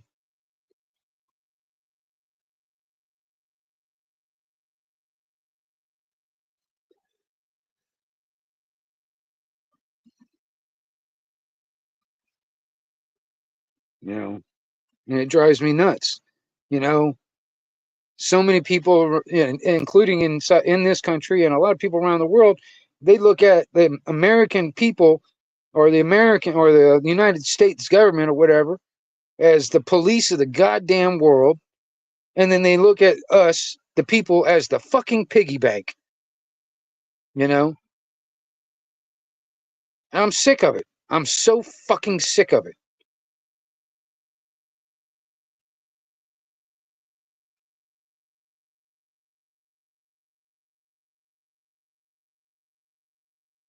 Well, I understand. I see what you're saying, Double Dog. Um, but that's how they've gotten me a couple of times. Like I said, I was working under the table. It paid me cash. You know, I didn't get like an actual like a company check or anything like that. I was being paid cash, and that fucker basically to to look good for his audit or whatever, because he got audited a couple times. The only way to get around that was to 1099 us for all the cash that he fucking spent on us all year, and that pissed me off. But you know, I'm sick of it. I'm sick and tired of it, and I don't understand why more and more Americans are not sick and tired of it. I don't understand it. There's too many people out there that are just willing to just keep on going along to get along, and I just don't understand why. Why are we continually doing this? Why are we putting ourselves in this situation? Why don't we fucking get off our ass and do something about it? I mean, part of it is because there's, like I've said it before. I mean, it's this Stockholm syndrome on a massive scale, you know, and so many people think that, the only way to fix government is to just, you know, make more laws and more government. And that's bullshit. I think I put a meme out there today on on my community page. It's like, trying to fix government by creating more government is like, an alcoholic saying, I'm trying to drink myself sober, you know, basically the same fucking thing, you know, and I just don't understand why, and everybody's so distracted with a bunch of other bullshit, this crap, like the alphabet soup fucking group out there and fucking trannies and all this other bullshit,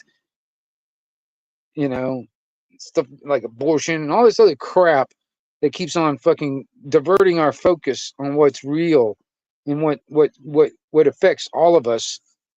I'm so sick and tired of all this bullshit. Um,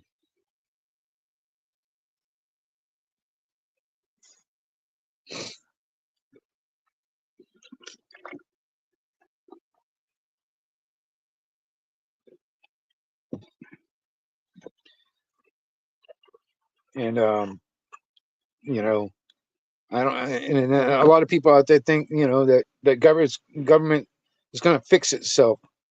Oh, if we just voted the right people in, we can fix it. We can fix it. No, that I think trying to fix the problem is the problem.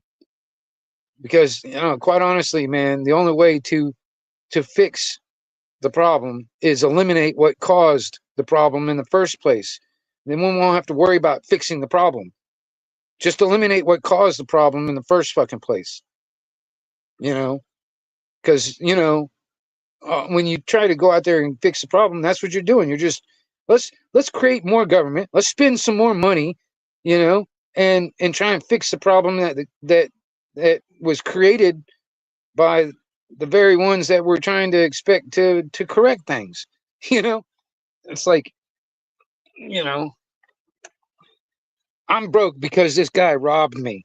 All right. So, like trying to fix the problem is like, I don't know, carry less money on me or something like that. So when he robs me again, there's not as much money in my pocket.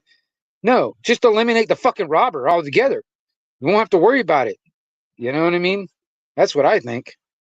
Just eliminate the goddamn robber altogether.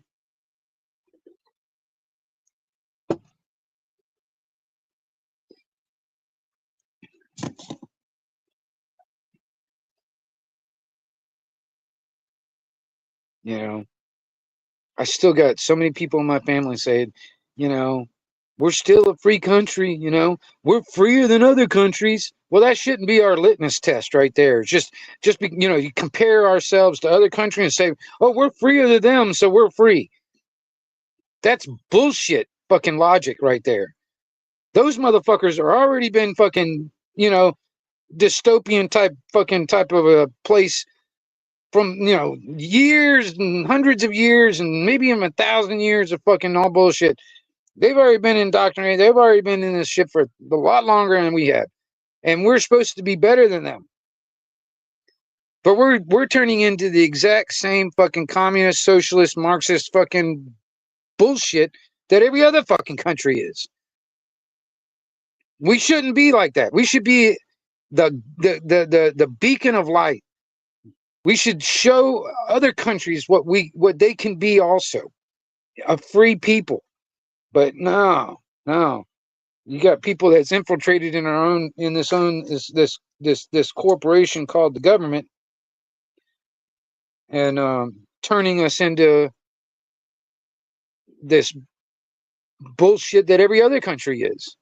You know, we got to be like them, or we got to emulate ourselves after them. That's bullshit. Fuck them. It's kind of like all this damn money is going to like Israel and shit. Fuck them. That's their goddamn problem. It's not our problem. They've been dealing with that bullshit for thousands of years. Let them fight their own goddamn fight. They have the right to defend themselves. They have the right to that. But we don't need to be involved. We sure as hell don't need to be fucking, paying the fucking the bill, in monetary means or in American lives means. We shouldn't fucking be footing the bill in either one of those things. It's not our fucking problem. Israel hasn't done shit for the American people. And I mean, hasn't done shit for the American people to even be an ally of the American people. It's the same thing with Ukraine or any of these other fucking countries, even Europe, even Britain or whatever, London and all that stuff. None of these motherfuckers have done shit for the American people to be even an ally of the American people. None of them.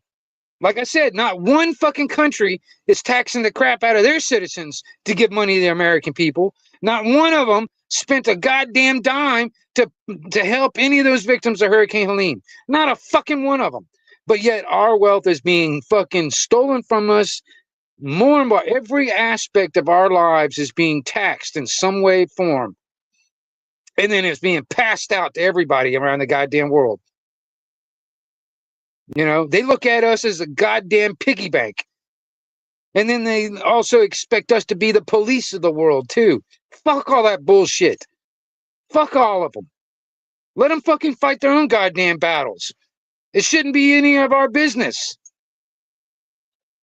I mean, people say, oh, well, they help us in defending our American interests. No, they help defend United States corporation interests.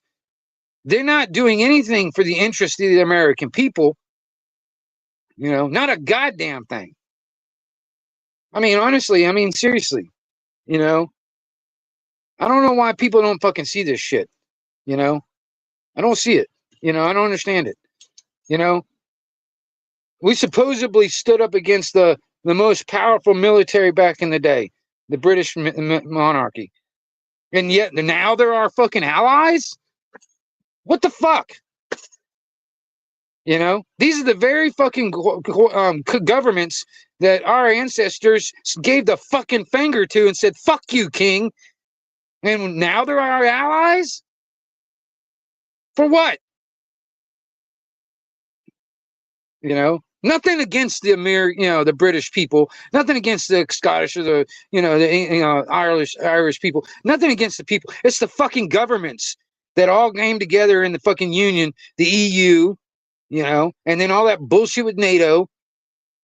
This is the corporations, the modern day fucking Game of Thrones. The modern day Game of Thrones, or the real life Game of Thrones, is happening. You got these fucking these so-called elites using all of us as cannon fodder and slave labor to make their lives better. Fuck these fuckers, man. I'm so sick and tired of it. I don't understand why people don't fucking wake up to this stuff. Wake the fuck up.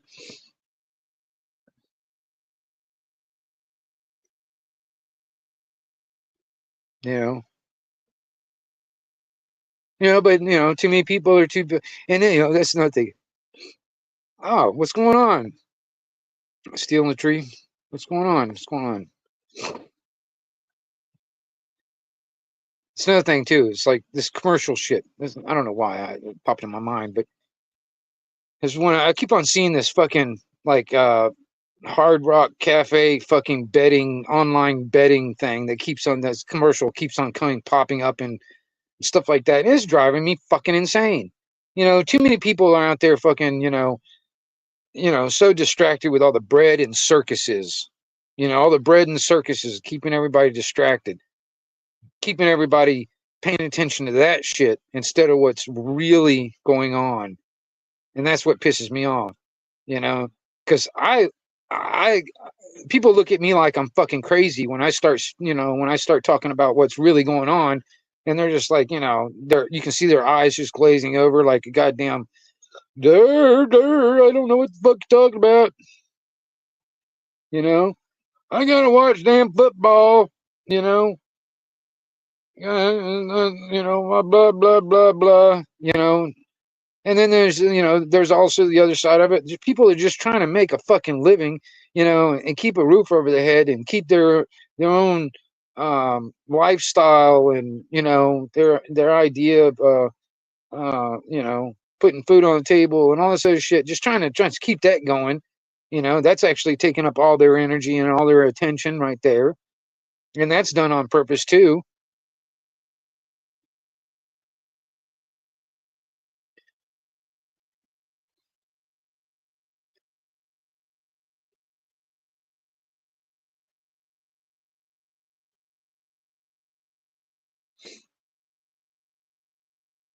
Oh, Garrett, honestly, I haven't been really paying attention too much about that story.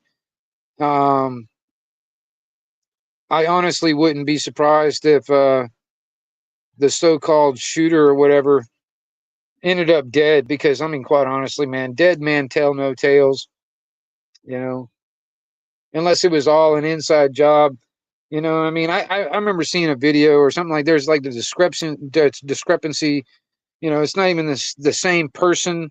It's wearing different. The person's not even. It's not. There's a male and a female, and there's also different clothes and stuff. So they supposedly have all these pictures and video or whatever, but there's all these discrepancies and shit.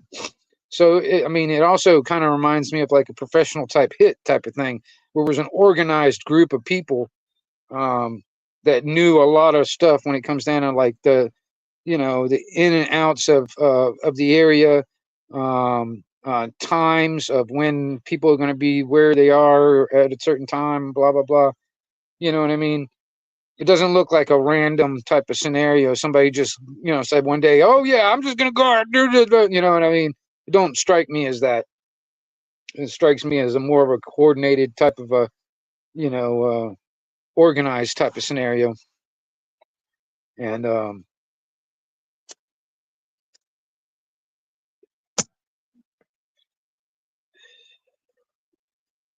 yeah, see, that was the thing too. I mean, that's like I said, I'm not following it really closely, but that's what I've been seeing so far too. And um,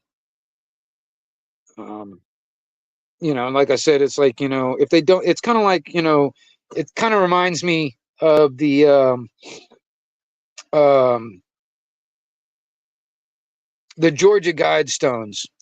All right, the Georgia Guidestones. Now I'm surprised somebody didn't blow that sucker up a lot sooner than it did get blown up, but it kind of reminds me of that. You got a video of a car pulling in, somebody going over there and putting some kind of explosive of some kind on that sucker, and then getting out of there. Nobody arrested.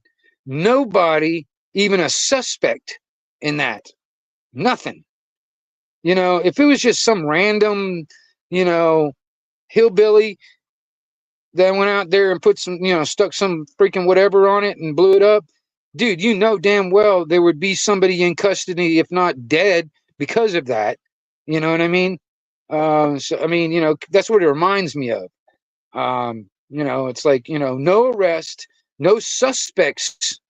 You know what I mean? You got very, very limited video surveillance. You got very limited of this and that. Um, Kind of reminds me of an inside job scenario, where whoever did it is being protected or has people protecting them.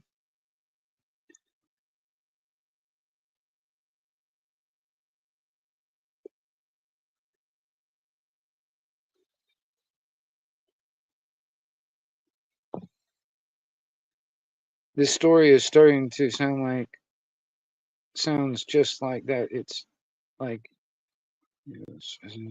yeah, that's the thing. It's like, I mean, like I said, the Georgia Guidestones, you know, nothing. They still to this day don't have anybody. They have nobody that's a suspect. They have no arrest for that. So either it was like some Jim Bob or whatever that did it and got away with it, which I highly doubt. Because so the only other option is this was a organized thing. Because I mean, seriously, unless you like work in like I don't know. I know there's a lot of granite mining around that area. You know what I mean? So it could be somebody that works at one of those granite mines that has access to explosives or something like that, or because it didn't strike me as like I'm just talking about the Georgia Guidestones, for instance. It doesn't strike me as like a homemade type explosive. All right.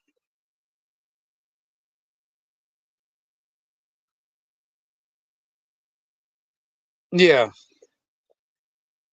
So it doesn't strike me as like a homemade type explosive. It strikes me as something else, something that average people just can't get a hold of this stuff. Like I said, and unless this guy just happens to be like some Joe Blow that works at like a mine and has access to or has some kind of access to explosives like that. Otherwise, uh, you know,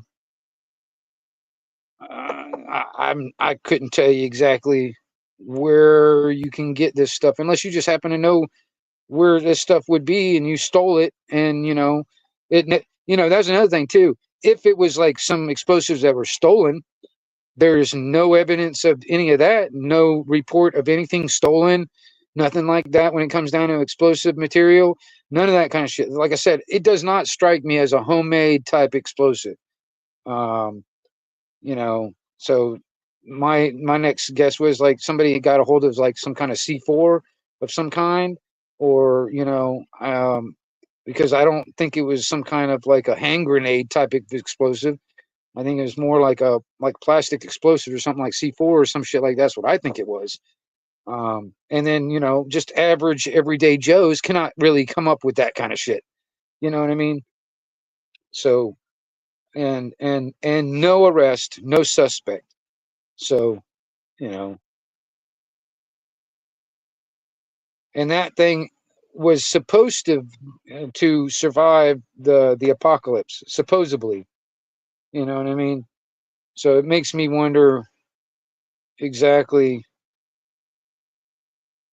because the whole scenario with the Georgia Guidestones all together, the whole scenario, the anonymous part of it, the anonymous part of it being getting erected in the first place. You know what I mean? Who paid for it? And I mean, because I mean, those granite stones were not cheap. You had to get these things, carved and made, and then shipped to that spot, and then erected. That cost a pretty penny. I mean, I know that I know that cost a lot of money just to do that, and it was all this anonymous scenario. Um, so you know, there's a whole thing about that scenario that's really sketchy, really uh, you know, when does it become too coincidental to be coincidence? In my opinion, I don't think there are any damn coincidences. I think everything's just too damn coincidental to be coincidence, in my opinion, especially when that coincidence happens a couple of times. It's like once that coincidence happens a couple of times, you cannot call it coincidence anymore. It's more like a pattern. You know what I mean? It's more like, it's no longer a coincidence, that kind of thing.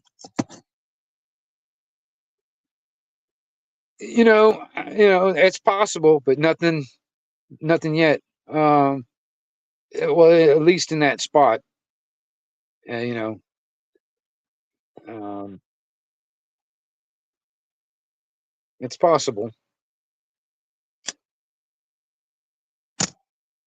But it's one of them things, man. It's like little things and stuff like that that happens, and you just I just know it's you know it's not coincidence. Like I said, it's like that guy that did that thing that Garrett was talking about.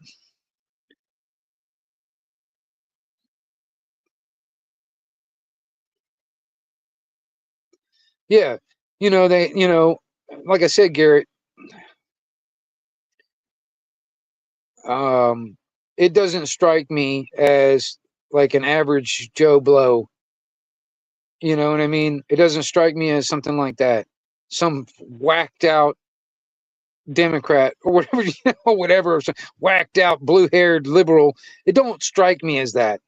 This strikes me as a little bit more to it. Um, you know, and and to be able to get away with it with no suspects and no arrest. Um, you know, I don't think it's just like some Joe Blow doing this on their own.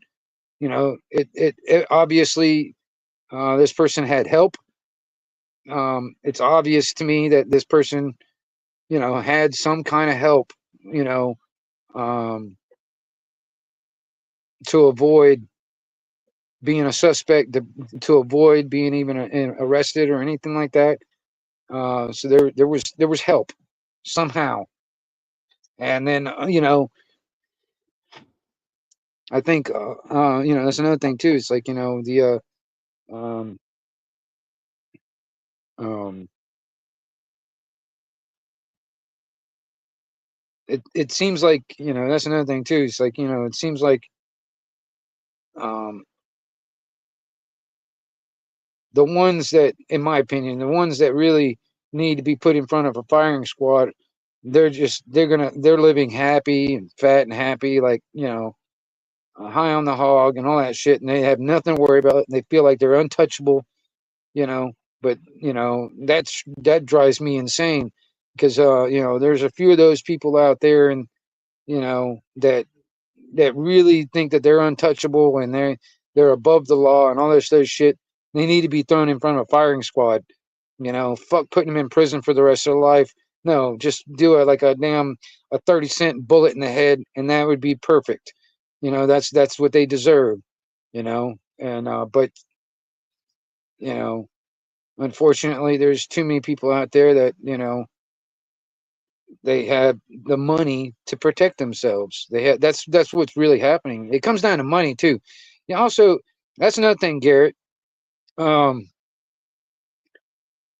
I don't know if there's a way, but if there's a way to follow the money, there's probably a good way to figure out who that person is.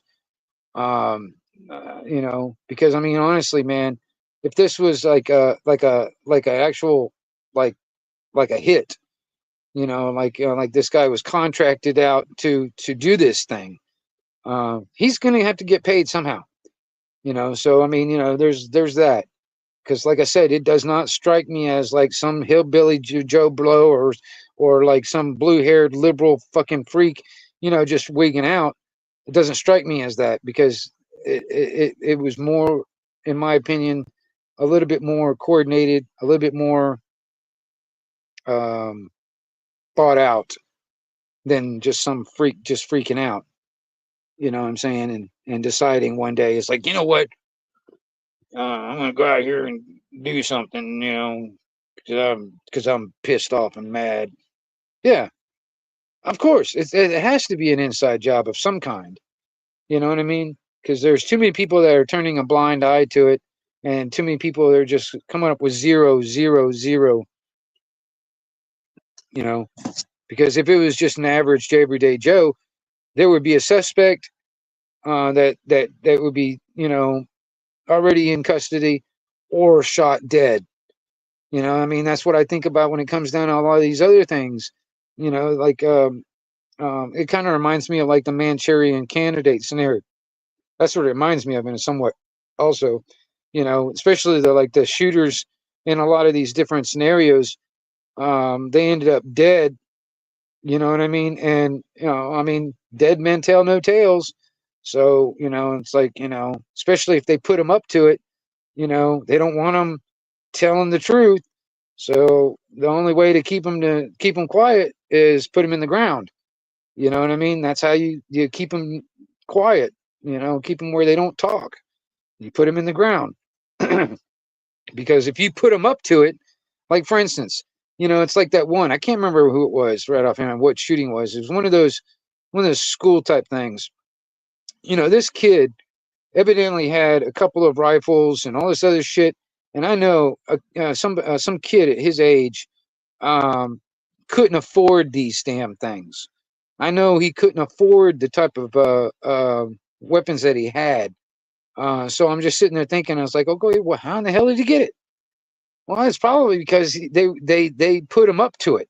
They, quote unquote, they put him up to it and provided, here, I like, I want you to do what you're thinking about doing. Here's a rifle. Go do it.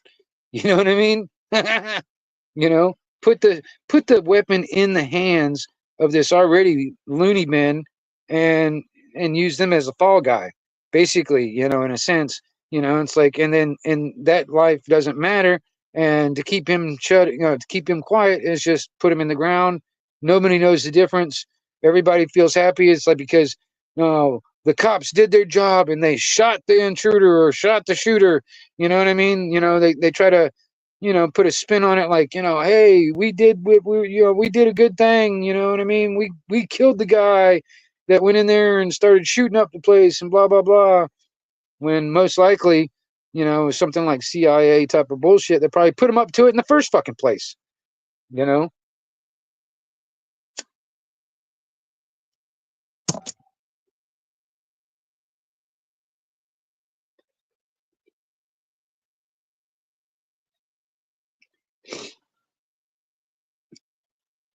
When I was younger, man, when I was like in, it was like around high school or something like that.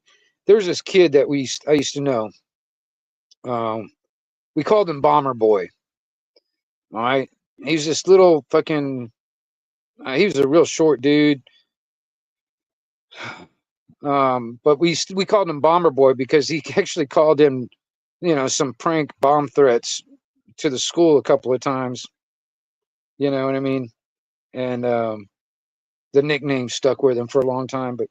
You know, but I totally get where he was coming. He was like one of those, those kids that was picked on all his life, all through school and stuff like that.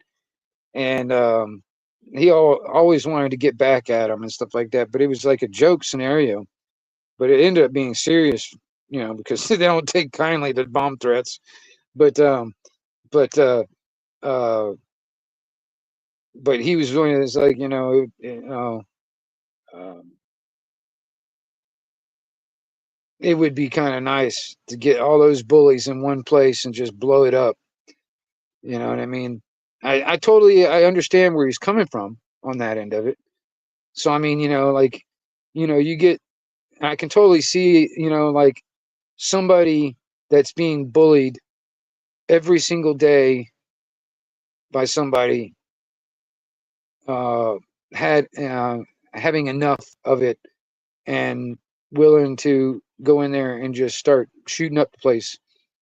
I could totally see where they're coming from. I understand the thought process. You know what I mean? But the only thing is if you do that, and the way society is, all that shit, that's a suicide mission. You know what I mean? You know, yeah, you might be able to go into that school and pick off all the bullies that bullied you all that time, but you're not going to make it out. That's a suicide mission. There's much better ways to defeat those bullies. In my opinion, there's much better ways to do it, and then you come out on top. You don't end up in a ground. You know what I mean?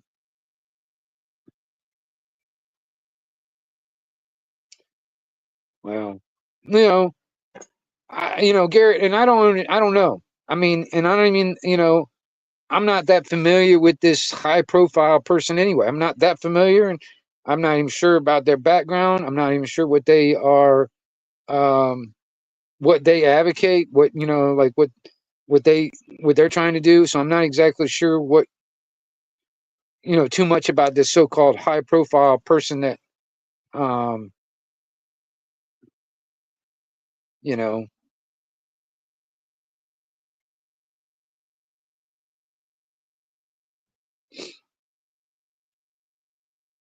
because I mean,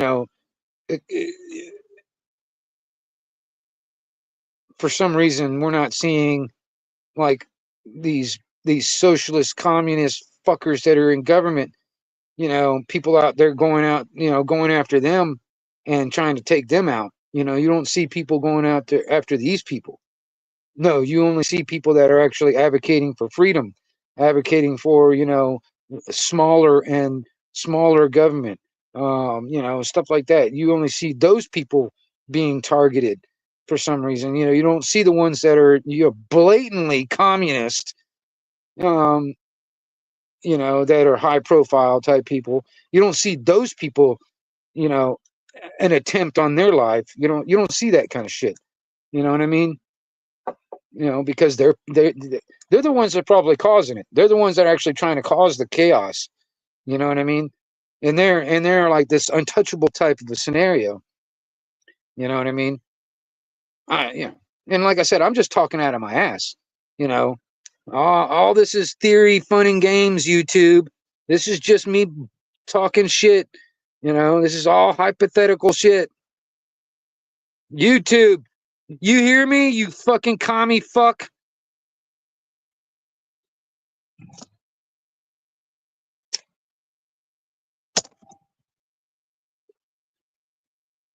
Yeah, supposedly.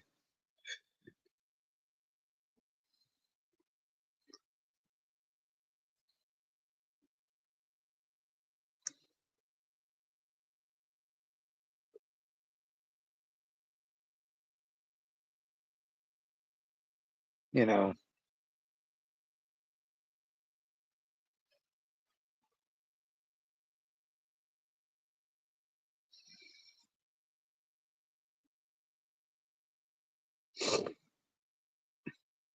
Yeah, see, Garrett, I don't know that much about the story. Like I said, I mean, I haven't been paying that close of attention to it because, in my opinion, I think it's a smokescreen type of scenario. And like I said, it reminds me of like an inside job scenario. So I mean, quite honestly, if it is an inside job, they'll never find anybody, or they'll try and pin it on somebody, and that'll be the scapegoat. You know what I mean? It could be somebody totally fucking innocent. It could be like they'll just grab a homeless guy off the damn street. Oh, he's the one that did it. You know what I mean? Use him as a scapegoat just so they can squash everybody's suspicions. You know what I mean? Because if it's like it's inside, that's what they'll do. If it's an inside job, they'll find somebody else to just take the fall for it. Basically. And that's why I talk about like the Manchurian candidate scenario too. I mean, they'll put somebody up to it that has these type of feelings. They'll put them up to it and actually provide some of the stuff, like the logistics, like maybe even like the weaponry they'll use. They might provide all that stuff, and then and just let them out there and let them go out there and do it, and then and if they want to try and squash it, they'll just use that as a fucking fall guy or like a scapegoat. And they'll, like I said, they'll just put this guy in prison for life, or they'll shoot him. And like I said, dead men tell no tales. That kind of stuff. And if they're in life in prison and all that stuff, no, everybody forget about it in a couple of months. That person just doesn't exist anymore. You know what I mean? People's damn attention span has just gone to shit nowadays. Yeah, I'm gonna start on that fucking 9-1 fucking one bullshit. That was definitely inside bullshit. You know,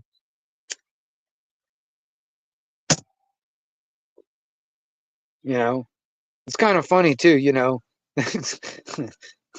That whole damn twin tower come shit coming down, and out of all that rubble, Yes, the ID of the actual terrorist guy was found almost untouched in the rubble. Yeah, right. Yeah, right. Yeah. And then Building 7 just burns on its own. And then on top of that, they say a plane went into the Pentagon, but no tail, fin, or wings were ever found. So was it a plane? And that's like the most surveilled area in the goddamn country is the fucking Pentagon. There's so much surveillance all around that place. Not a single fucking security camera caught shit. Yeah. Yeah. Kind of like an Epstein thing. All the security cameras just all of a sudden just went dead right before it happened. I don't know. Everything's shut off. We don't have any fucking security camera footage. Oh my God. You know what I mean? Yeah. It's coincidence, right? Just coincidence. Yeah. Bullshit.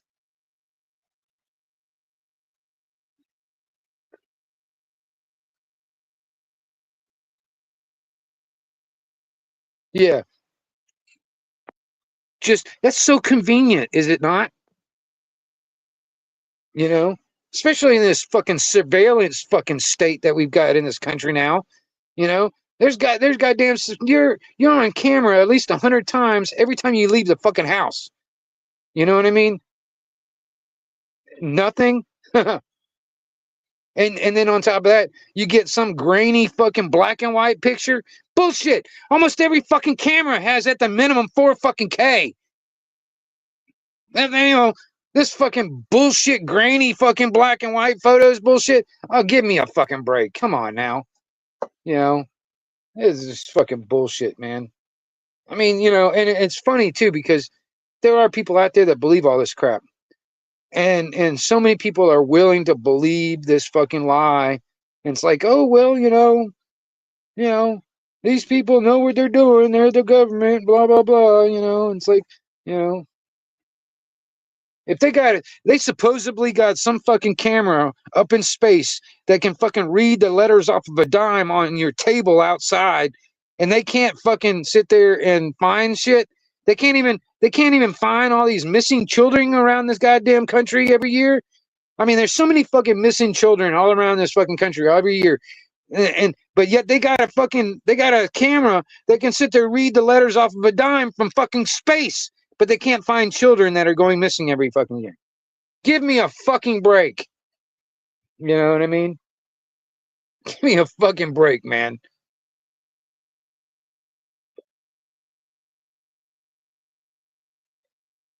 It's fucking insane, dude. You know, I sit there and think about like just all these kids that go up missing every fucking year. I go into Walmart, I can see this all these fucking pictures on the walls, missing, missing, missing, missing. You know, just unsolved missing persons type shit. You know what I mean? We have the fucking technology, evidently, in this surveillance state that we've got, but they can't find these fucking kids. No, I don't think they want to find these fucking kids because, quite honestly, this is all fucking hypothetical, YouTube. But I think it's them that actually do this shit. The ones that are actually pulling the fucking strings, the ones that are capable of finding these kids are the ones that are actually snagging them up.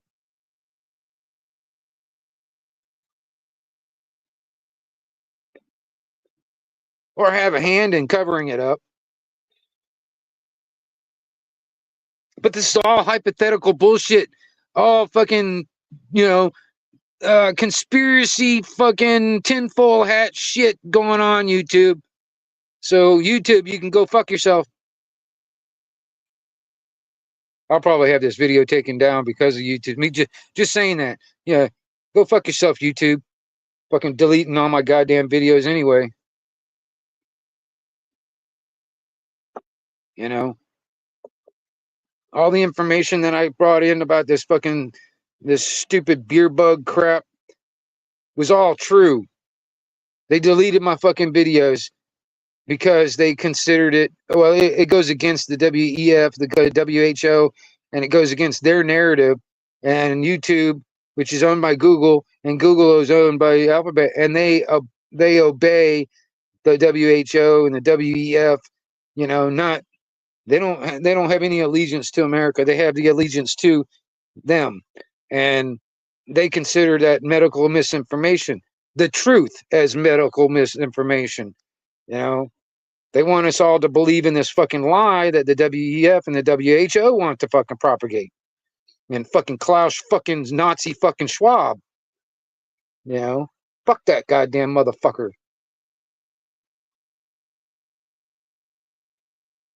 You know,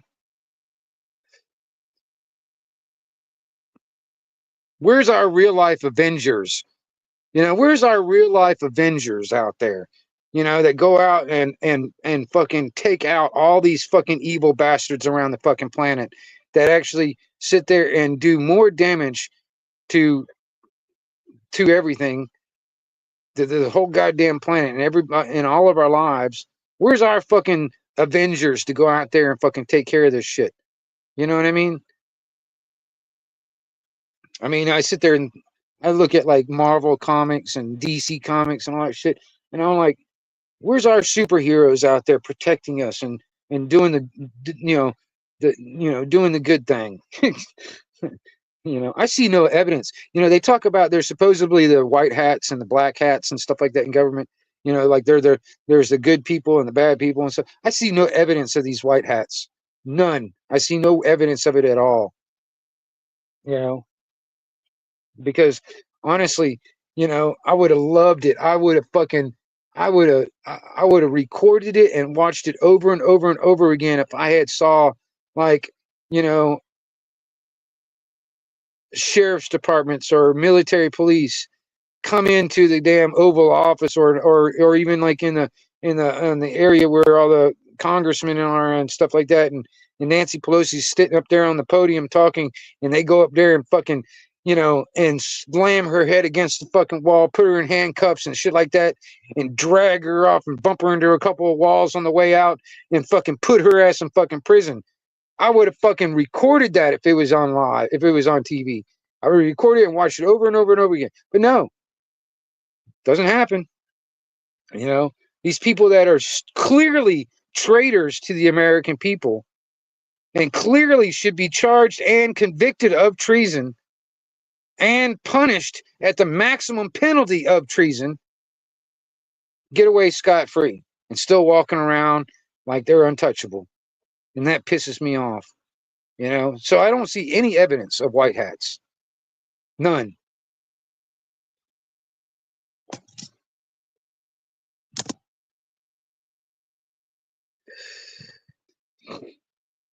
No, I agree. I mean, you know, it is it's a religion, Garrett. It's actually government is a religion. And too many people are believing in this religion called government. Because religion and government are the exact same thing, basically. They go hand in hand.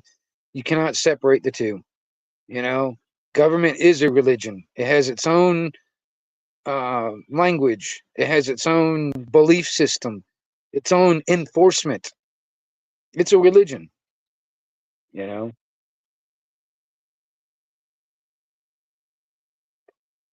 that's why I talk about this Stockholm syndrome on a massive scale and cognitive dissonance. You know,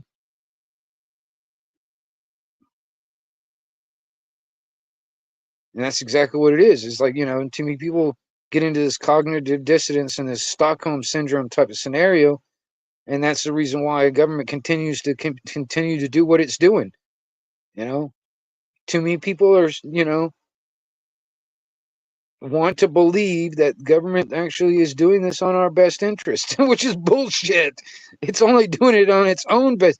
You know, government doesn't give a shit about any of us. The only thing that government actually cares about, and government is actually just is technically is a state of mind. It's not necessarily, it's a bunch of people out there also, you know, that are making billions off of it. You know, they make billions. You get these politicians that come in broke and then fucking come out as a fucking billionaire. You know what I mean? Because it's all bottom line. It's all about profit. You know, you know, you know, you know, you get a lot of these people out there that, I mean, you know, like Nancy Pelosi, fucking insider trading bullshit. You know, they put fucking what's her name in jail for that shit too. What's her name? That fucking Martha Stewart, put her in jail.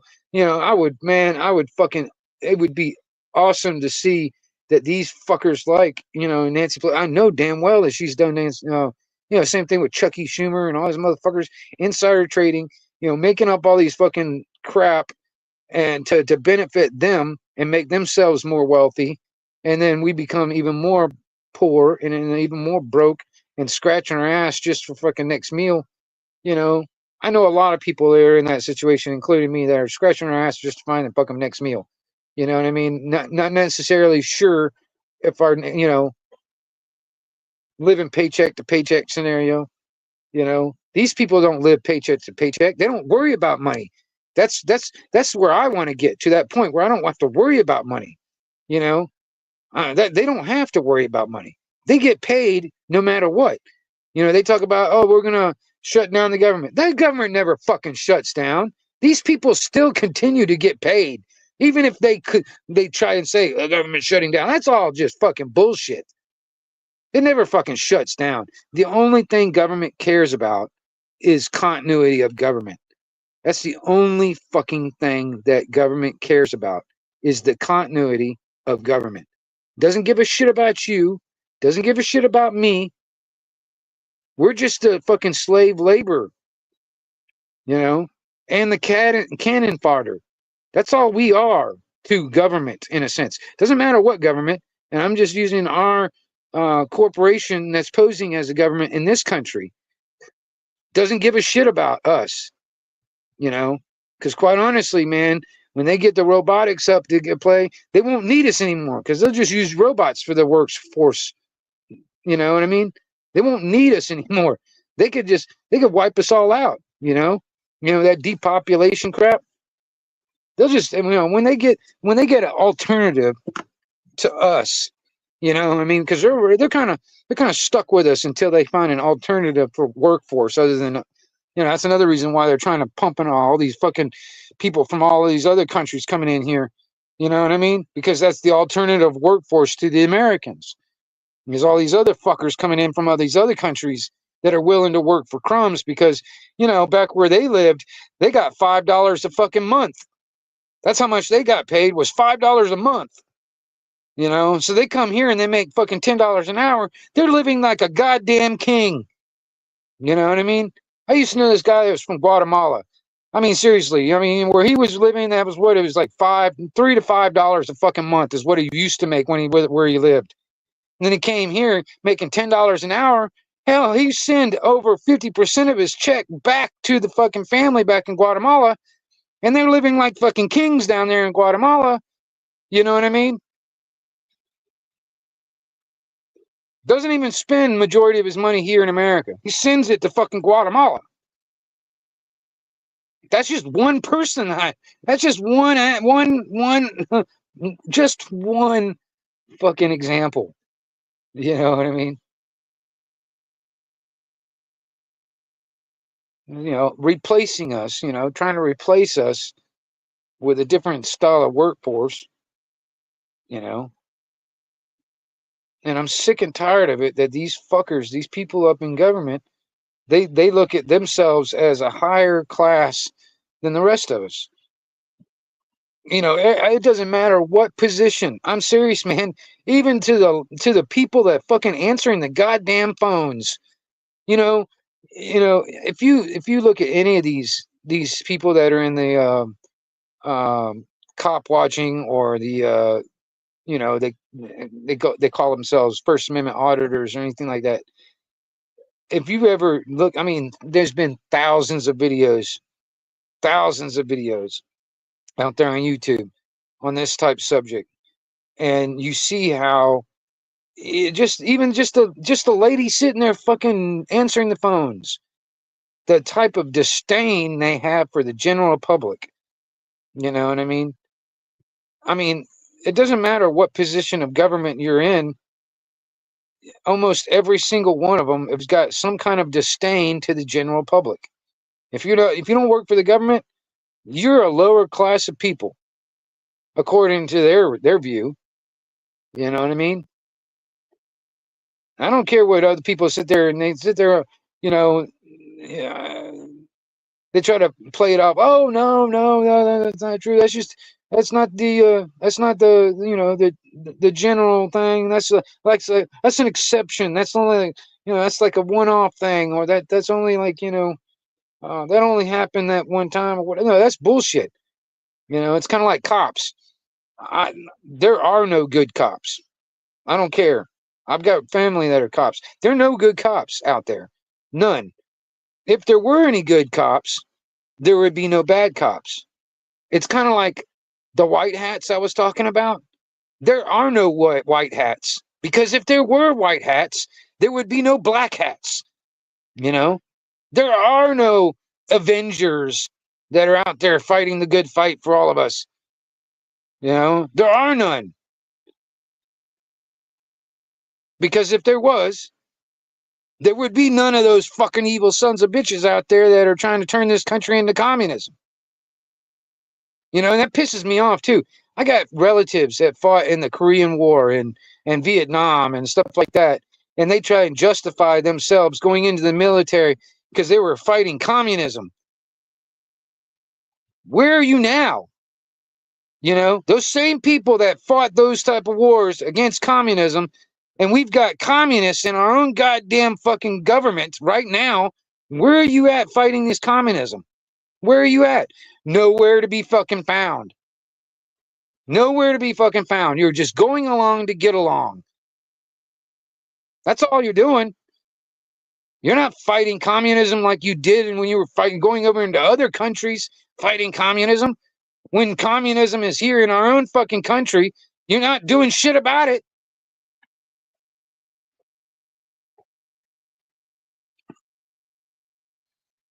It drives me fucking insane. It's like, that's what irritates me about, I got family members that are in the military, family members that are fucking cops, and it drives me fucking nuts.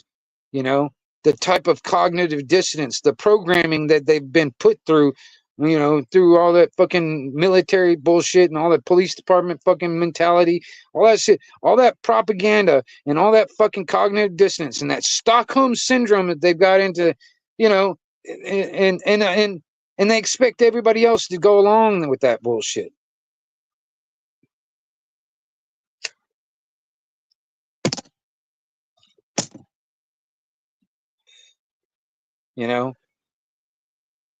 Fucking irritates me, man. It's like, I got a fucking family that went through the Korean War, and it's like, your military service didn't mean shit. Because quite honestly, man, all you were doing was you were fighting fucking bankers' wars. You were fighting bullshit fucking, conflicts for the fucking corporation called the United States. You're not fighting for our freedoms. You're not fighting for the American people. Because, I mean, how did any of these fucking conflicts that we got involved in, any of them, I don't care, any of them, how did any of them actually protect and ensure our God-given rights that are supposed to be protected under the Constitution that gets wiped on the ass of these fucking politicians and shit like that every goddamn day? All these everything from state to federal, all the way up. It doesn't matter. All of them. They fucking wipe their ass with this fucking bullshit every goddamn day. Cops are nothing but the teeth. Cops and military are nothing but the teeth of the politicians and all the bureaucrats and all that shit.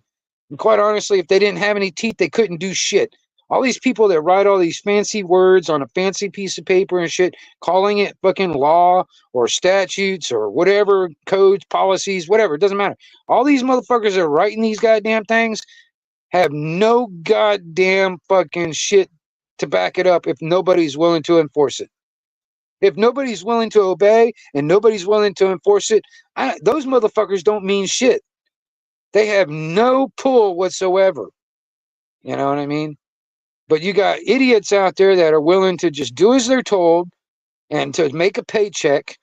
You know what I mean? Because, I mean, I know a lot of people. I mean, I got a cousin of mine that used to be that had his own business doing welding, doing pretty good, but he's now becoming a cop because he looks at it as a something that he can retire on. He's looking at it as a paycheck that he knows that he will continue to get a paycheck. You know what I mean? And he will have some kind of something to retire on. That's all he cares about. You know what I mean? That's how he's looking at becoming a cop. It's not to protect our fucking rights. All these motherfucking conflicts that we go around the world. How does going into another goddamn country, shooting a bunch of brown people, actually protecting our rights and ensuring our rights here in America? It doesn't. Quite honestly, every fucking person that they kill in some other fucking conflict in another country somewhere creates two more fucking enemies of the American people because they did it in our name. They killed those people in our name. And there's a lot of people out there in all these other countries that they have the absolute right to defend themselves on their own fucking land and their homeland. They have the absolute right. And then our forces would go in or whatever and do some shit and fucking, and I mean, all it's doing is making, I mean, seriously, do any of you guys out there feel safer today than you did, let's say, 20 years ago? Do you feel any safer? Like on a worldwide scale thing? You know what I mean? Government, period. Government, period, is the fucking problem and always the aggressors. You know,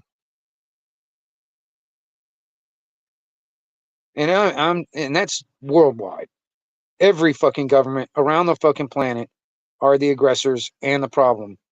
Government kills more people and more people die um, in the name of government, in the name of this and that, than they do in fighting against it.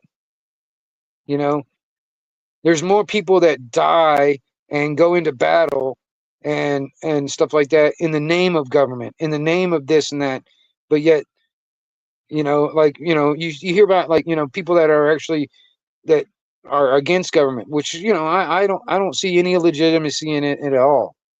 All right, but there's very, very few people out there, very, very few people out there that go out there and die for that ideal. More people will die for the idea of government and the idea that government has some kind of authority and some kind of power over them. And a lot of it has to do with economics too, because like I said, it's like a lot of these people do whatever they're fucking, whatever they're told just for the fucking paycheck. That's why, I don't think anybody that's in the military right now, for instance, will, they'll probably have some hindsight, 2020 vision after they get out of the military, and then think, oh well, shit, that was all wrong. You know, it was all fucking wrong, and I'm totally against it now. But you weren't against it when you were in the military, and you were one of those bricks in the wall. You were one of the cogs of the wheel. You were out there being told to go kill a bunch of people, and you did it because you were ordered to. You know what I mean? So you having this fucking um, hindsight 2020 type of shit, and then you start reflecting, and it's like, all that shit I did was fucking wrong, and I think it's wrong. Well, that doesn't mean shit because you were part of the problem when it was happening. And I don't see a lot of these people out there that are willing to sit there and disobey orders because they know it's morally wrong. No, they're gonna fucking do as they're told because they don't want to go to prison and they don't want to have their paycheck fucking stopped. You know what I mean?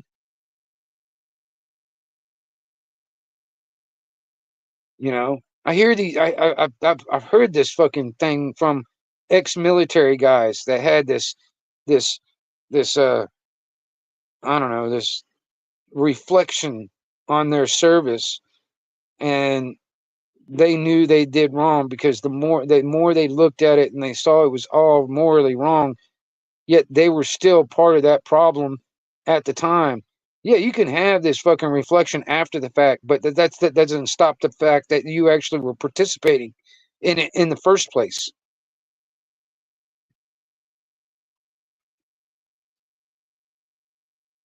Unfortunately, there's too many people that were stupid and got fucking hoodwinked in all this fucking lie at an early age and had no fucking idea.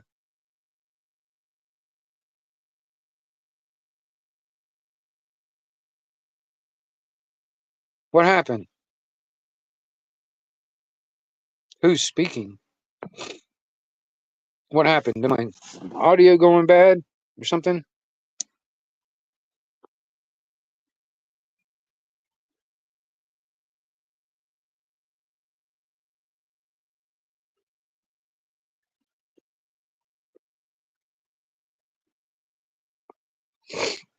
Anyway.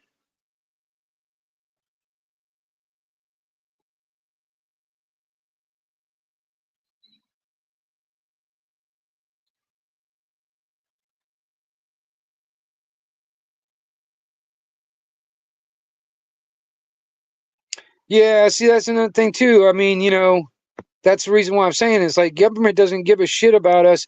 It honestly, man, government wants all of us working for it and dependent on it. That guarantees continuity of government.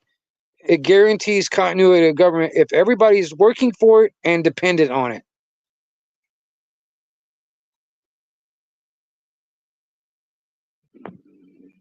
Yeah, blue butterfly. I'm wingnut. You can call me wingnut. You know, my main channel is Anarchy Television. This is my backup, my second channel, whatever. On this one, Anarchy TV #2. But yeah, I'm wingnut. Um, I'm known on the CB radio. I'm known on the CB radio as 1122 Wingnut Radio. That's me. That's my handle. It's been my nickname for a long time. But yeah. Well, see, that's another thing, Garrett. I was sitting there talking to some. I had some of my family out for the Thanksgiving and stuff, and most of my family, a lot of my family, is in some type of military, National Guard, or police department, or whatever. A lot of my family is been a part of that. Okay, and so having this kind of conversation with them doesn't last very long, because it gets down to the point where they've got to get up and get a beer and walk away from me, or they're going to start yelling. You know what I mean? Because they're so indoctrinated into this mentality.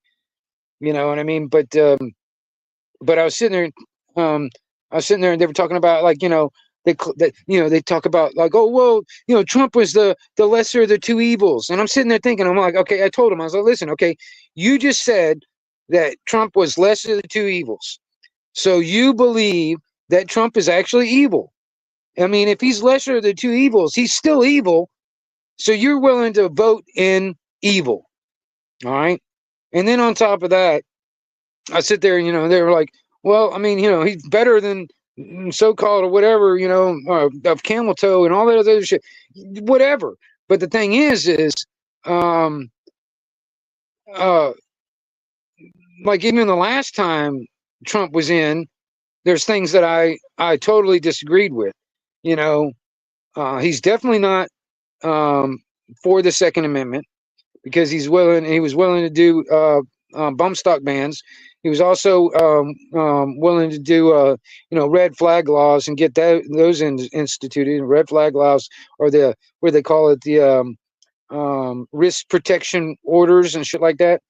Also, um, what was it? The Operation Warp Speed. Um, there's a few different things. Like, I remember he was sitting there.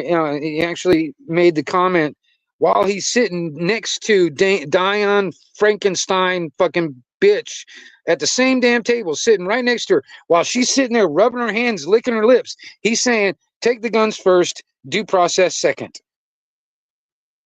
Well, that's just not American right there. That's just fucking socialist communism. You know what I mean? So, I mean, there are things that I didn't appreciate, I didn't like about him. I mean, there are things that I did like about him, because he definitely knows how to work a crowd in a certain aspect, you know. But if you believe in the biblical scenario, Satan, when he comes into power, he'll be the most charismatic and the most likable. You know what I mean? Um, and I'm not saying that Trump's Satan, but you know, you sit there and you say that he's lesser of the two evils, he's still evil. I think all of them are fucking evil, because none of them really give a shit about any of us. You know what I mean? They've never had to live in our shoes. They, you know, I really, you know, most of these motherfuckers never even pumped their own gas. You know what I mean? And it's all it's all bullshit, fucking propaganda bullshit, thinking that any of these motherfuckers go to McDonald's and eat a burger. You know, none of these motherfuckers go out to do stuff like that. None of these people, you know, these people have no idea what it is to live like a regular blue collar type person out here. They have no fucking clue. And they have, you know, they've always had money all their lives. So they just have no fucking clue what the average people live like. You know, so you know, they sit there and try to make themselves relatable to the average person, which is bullshit lies. Bullshit fucking lies. And then you got the idiocracy, which is fucking, what's that bartender fucking bullshit cunt? You know, I mean, you know, that's fucking like just the idiocracy movie playing out right there. And then on top of that, you know, Garrett, this is where I was going with that too. You know, I was sitting there talking to him. I was like, you know, they asked me, you know, you don't believe in government, or you don't trust it, or whatever. I was like, no, I don't believe in it. I don't trust it. I mean, put it this way: not one fucking politician, not one, is willing to eliminate the Federal Reserve, the IRS, civil asset forfeiture, or eminent domain. None of them. Now, my cousins said, "Oh, well, Trump's one, and he's the one actually talking about eliminating Federal Reserve, and blah blah blah blah blah." Okay, fine. That's all lip service as far as I'm concerned. It's all fucking lip service to keep you hoping and praying and believing, you know, until I actually see it happen. When I see that happen, I might have just a slight bit more trust.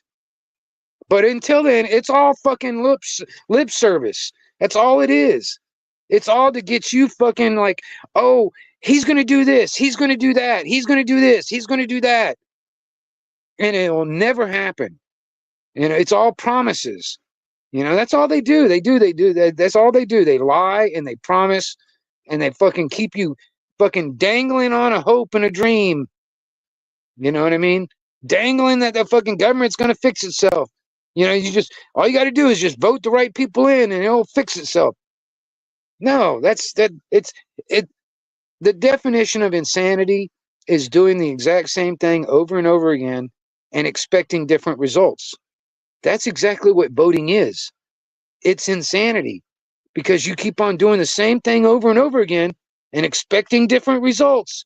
And it continues to go in this wrong direction, because you're insane if you're doing this. You know? That's exactly what it is. It's just like it's a form of insanity. You know? And quite honestly, man, it doesn't fucking matter. I mean, you know, it's like, you know, I sit there and talk about it too. It's like, you know, when it comes down to like how the president and the vice president gets a job, you know, it's not because of the votes, you know. The only votes that actually matter, that actually gets the job in the first place, is the votes of the Electoral College. And the Electoral College are appointed, not voted for or elected. They're appointed by the legislature. All right. And the Electoral College doesn't have to fucking vote on what, you know, that state's constituents want. They don't have to. They're a lot of times they do, but they don't have to, and they don't, and they can vote completely opposite of what the people in that state want. They don't have to do that. It's all a rigged system anyway.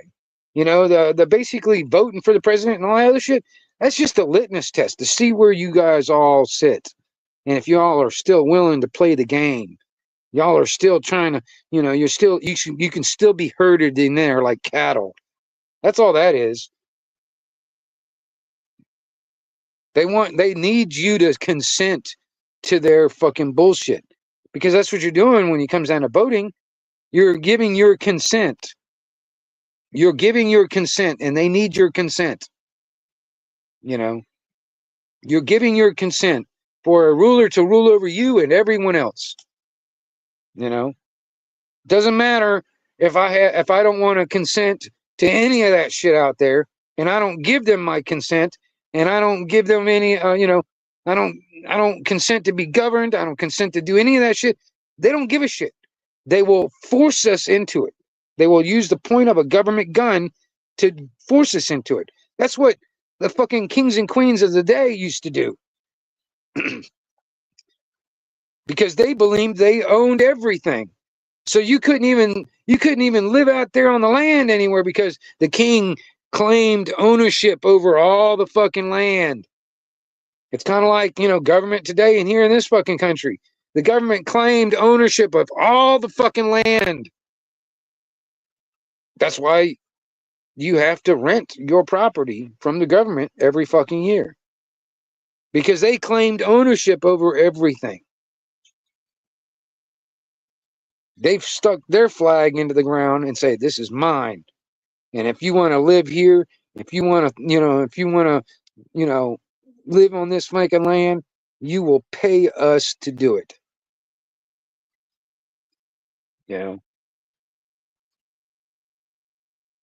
Every aspect of our fucking lives is being taxed. Every fucking aspect. And sometimes it's being taxed again, and again, and again.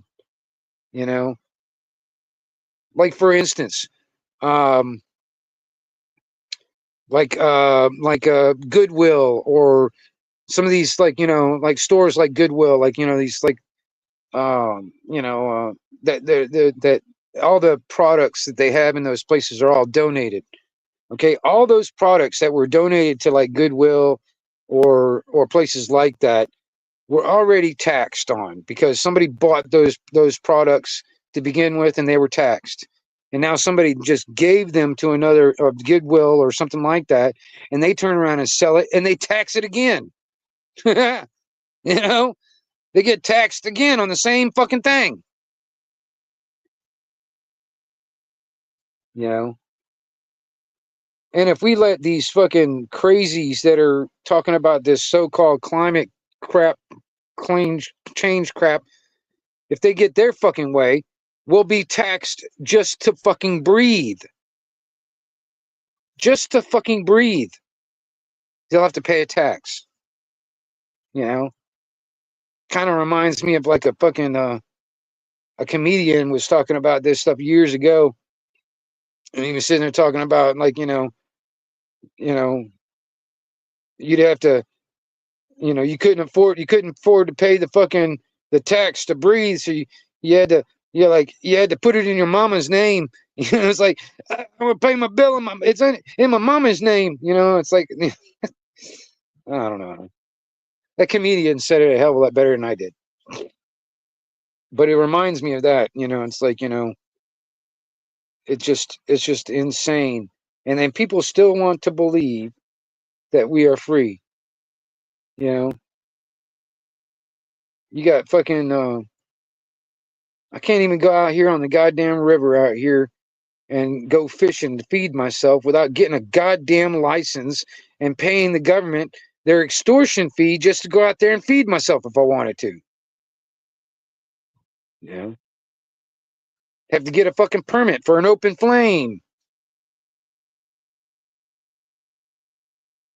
It's kind of like, it's like, you talk about, like, give a man a fish and he can eat for a day. But you teach a man to fish, they're going to have to get a goddamn fishing license. They're going to have to get a permit for an open flame just to cook the fucking fish. Then they might have the fucking the health department down their ass and it's like, oh, this is not a sanitary environment. You can't fucking clean that fish here. Blah blah blah blah blah. You know what I mean? You're gonna have to get a job just to fucking pay these goddamn fucking permits and shit like that just to fucking eat a fish. I'm sorry, you guys. I'm going off now. I started going off on this fucking. I start rambling on into so many different directions that all connect somehow or another. Yeah,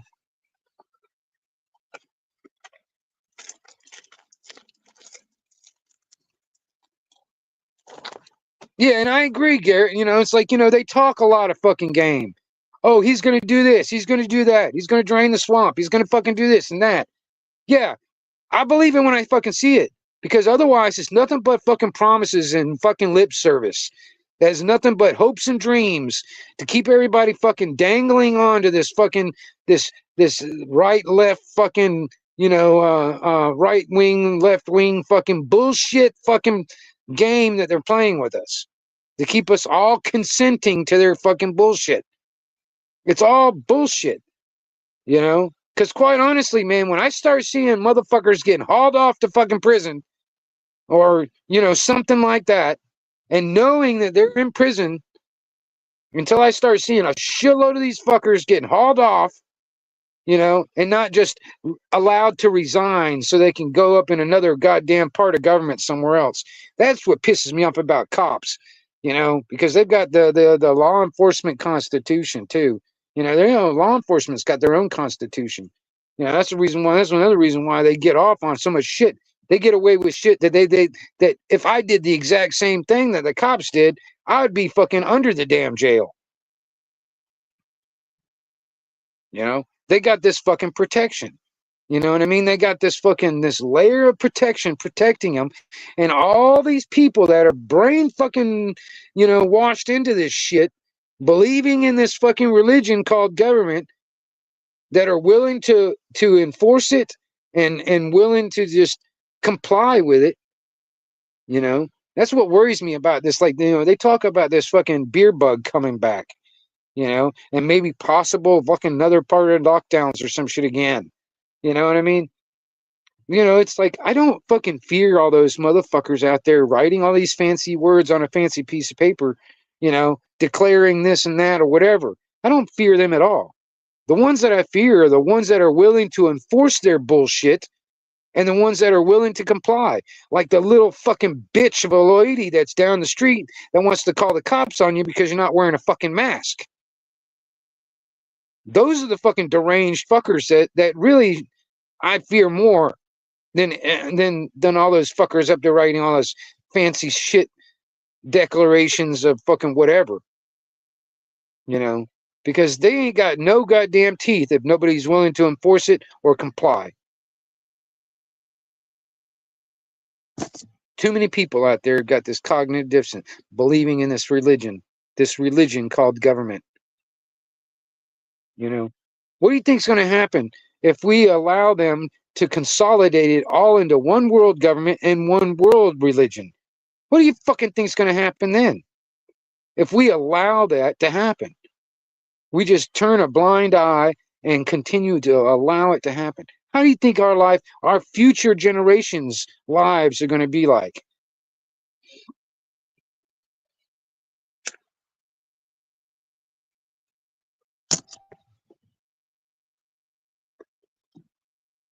And you sit there, you talk about that. I was sitting there talking about that just today with somebody else. When it comes down, like I said, the replacement of the people using robotics or cybernetics and stuff like that. So they don't have to rely on us as the workforce, or bringing in a bunch of these fucking people from all these other fucking third world countries that are willing to work for peanuts comparatively. You know what I mean? And then on top of that, our infrastructure cannot handle anywhere near what they're talking about when it comes to electrical vehicles. And we've got enough oil on our own goddamn land out here to support us for hundreds of years. Hundreds of years. You know what I mean? And then coal. We've got coal. You know, there's like almost every fucking I think it's like one a month or something like that. I might be I might be exaggerating a little bit, but it's close to like one a month that China is building coal refineries or or oil refineries or something like that over there in China. They're developing all these refineries over there. You know what I mean? And we haven't built a goddamn refinery in this country, and as far as I know, over 50 years. Yet, and we got plenty of oil on our own land to do all this stuff. We got enough coal on our own land to do all this shit. You know what I mean? But yet, we're still purchasing oil from fucking countries that don't even really like us that much. You know what I mean? And then they set the goddamn price of the fucking oil. And then it's got to be shipped over and all this other shit. You know, the system is not working for us. It's working against us, because, we don't matter to them. They just look at their bottom line. That's all they give a shit about is their bottom line, And if we affect their bottom line, they want to eliminate us. If we don't make their bottom line bigger. Because that's all these motherfuckers want. They want to get rich and then richer and even richer and even richer. And it doesn't matter who they step on to get there. It really doesn't matter to them.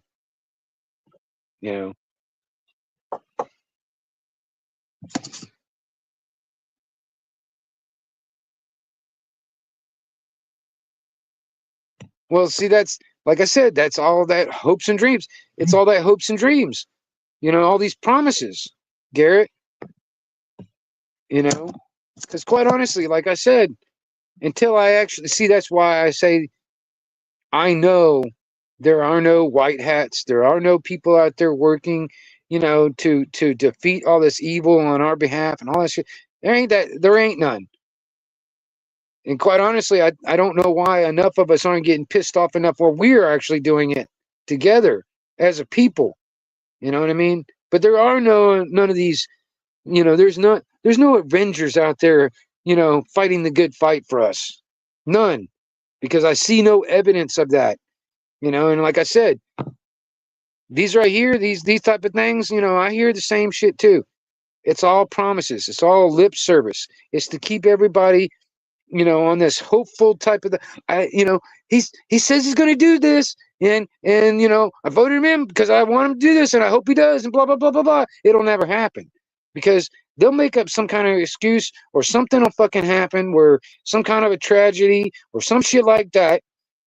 A lot of people were saying the reason why Trump wasn't able to do a lot of stuff that he claimed he was going to do, like put fucking Hillary Clinton in prison, was because of some other fucking excuses. You know what I mean? And that's honestly where she should be. She should be in fucking prison. And I would love to have a fucking webcam that was live streaming every fucking day, looking at her in her prison cell.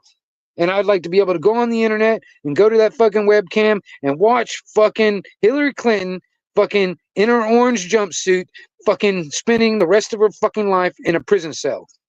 That would be something I would actually pay money to do that. See that, where I can go to any time I want. I can go to that fucking webcam and see her in there. Maybe even getting fucking scissored by some big fucking dyke bitch. I know this is definitely probably going to get fucking taken down. I don't know. Fuck you, YouTube. But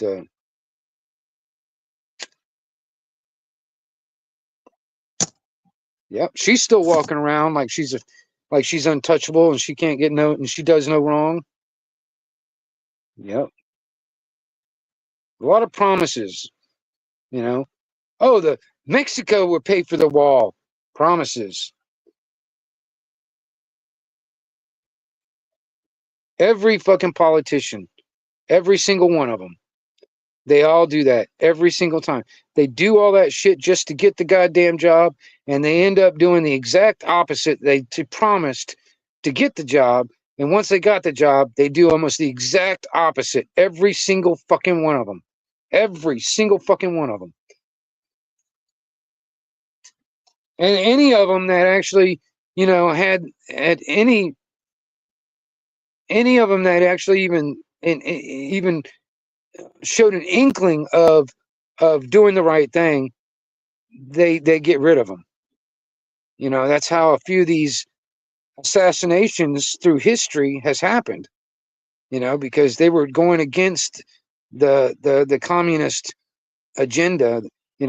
I mean, if you actually read the 45 goals of the Communist Party that was read into our congressional record back in 1963, you'll understand that they're doing a damn good job to complete those 45 goals. I mean, quite honestly, I have to give it to them on that end of it. They're doing a damn good job of completing those 45 goals.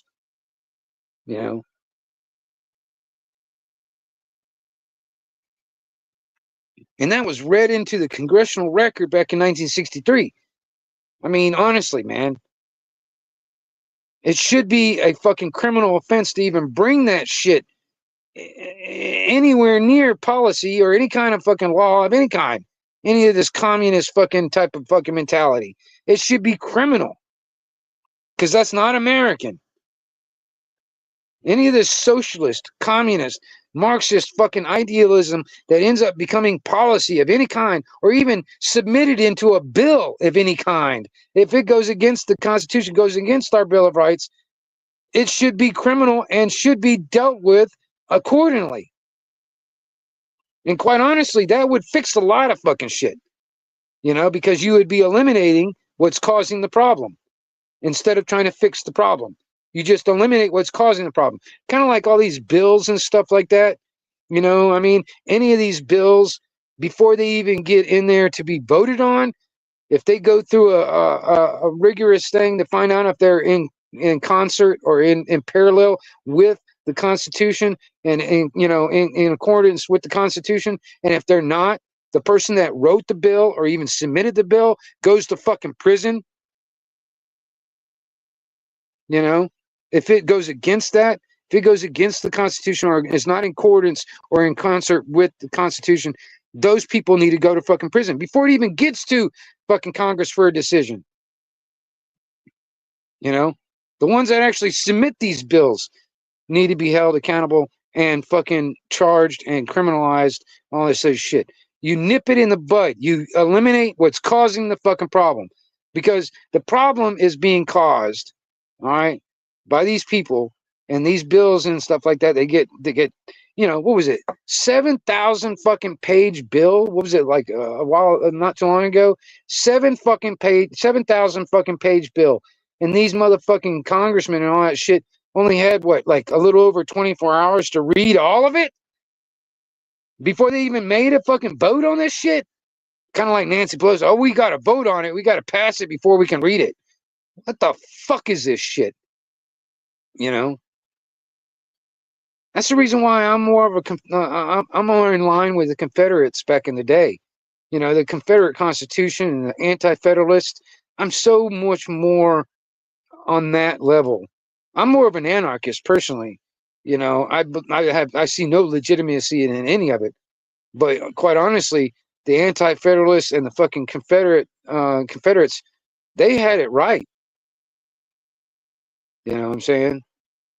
But you see what happens to people that want freedom.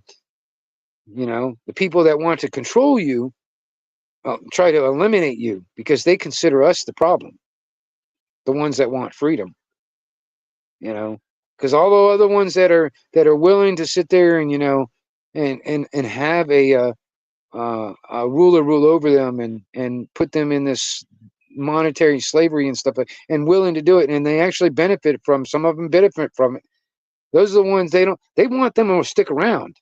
But the ones that want freedom, they don't want them around because they are a threat to their control.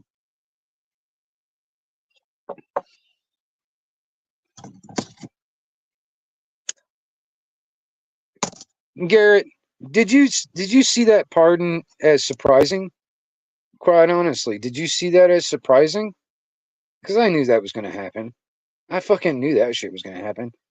You know, I mean, quite honestly, man, you look at the was it the '98 crime bill or some shit like that? He put thousands and thousands because of that fucking crime bill. You know, Biden put thousands and thousands of people in prison for the same fucking thing that he pardoned his fucking um, kid with. You know, it's like rules for thee, not for me. Bullshit. You know what I mean? Put thousands and thousands of people in fucking prison for that, for the same fucking bullshit that his son did. But no, he's willing to give a fucking pardon to his son.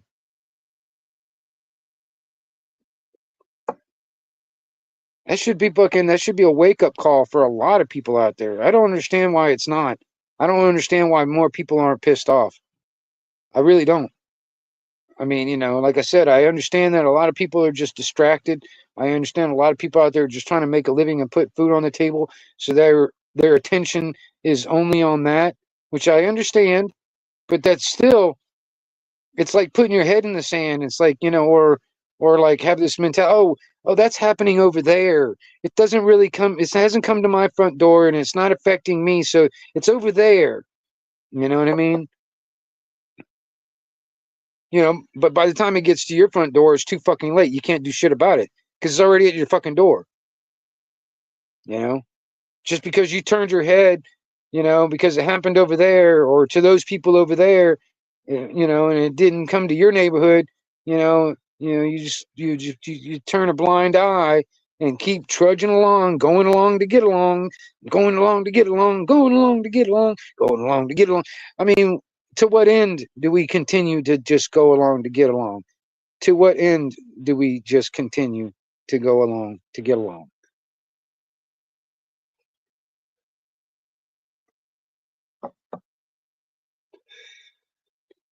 And quite honestly, man, if it isn't us to stand up against this tyranny, who will it be? And if it's not now, if we don't do it now, when? When, you know?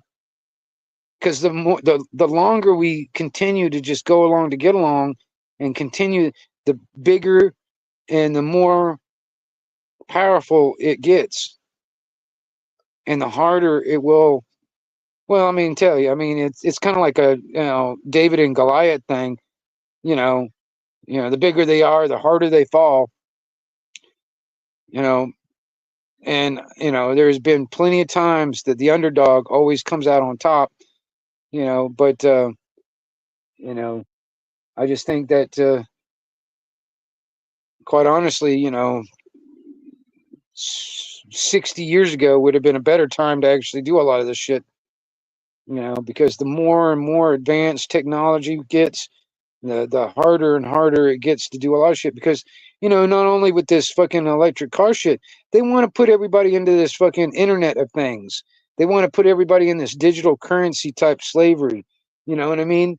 These are the plans that they want to put us in. And they'll do what they have to force us into it. Well, we have no other choice. You know, if they start taking our cash away and then making it to where we only have digital currency and we have no other choice, they've gotten all of us in that trap. They've all got all of us in their trap if they force us into that. You know, and honestly, man, who's gonna fucking who's gonna say anything about it? Oh, the convenience is so much easier with the fucking digital currency. It's so convenient.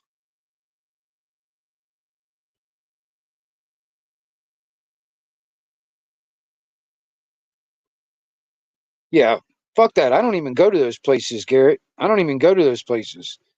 If they don't accept cash, I don't even go there. I mean, as far as I'm concerned, I boycott them places.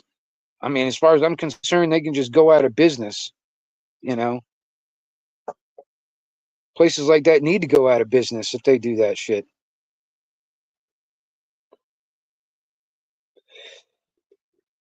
Because quite honestly, man, technically, we shouldn't be even using the fiat currency, man. If you read the Constitution, the only constitutional money is gold and silver. That is the only constitutional money. This fiat currency is unconstitutional and illegal. It's a Ponzi scheme. And then digital currency is just that 10 times, fucking 100 times worse. You know, as far as I'm concerned, all those businesses that don't accept cash anymore, you know, they need to go out of business. We shouldn't allow it. We shouldn't allow it. But, you know, too many people are fucking, you know, they rely on that convenience and they like the convenience.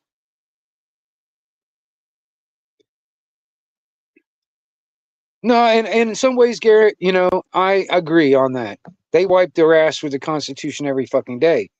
Well, no, I'll put it this way. They love parts of the Constitution, you know, like for instance that, you know, Congress has the power to levy taxes on people. That's one of the parts of the Constitution.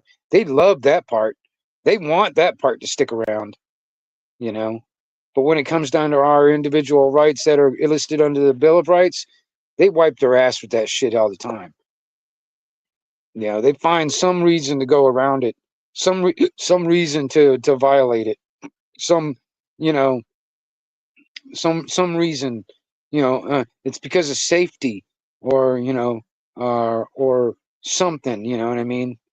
You know, and like I said, it's like, you know, when government believes that it can suspend your constitutional rights or your rights, if it believes it can do that, it can suspend those rights in an emergency, for instance, it will create an emergency to suspend your rights.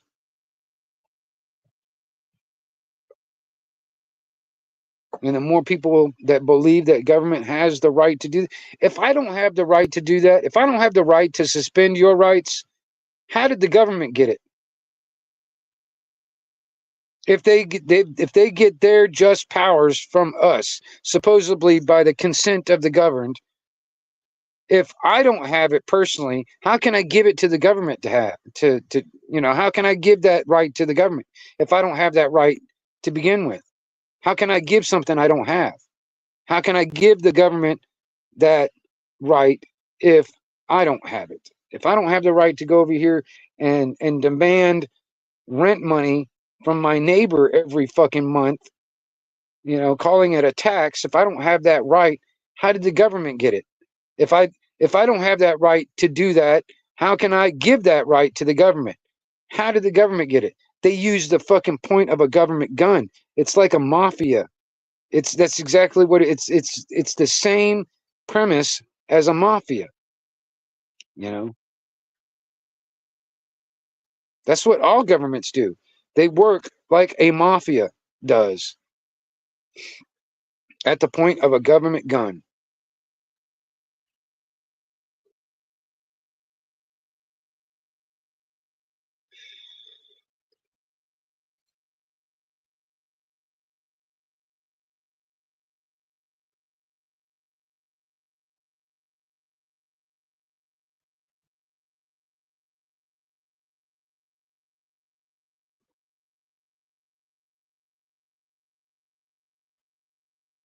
Yeah, I mean, well, that's what I'm saying. It's like, you know, if I did anything, like for instance, if I did anything like some cops do, if I act exactly like a lot of cops around this country act, they'd put me under the prison.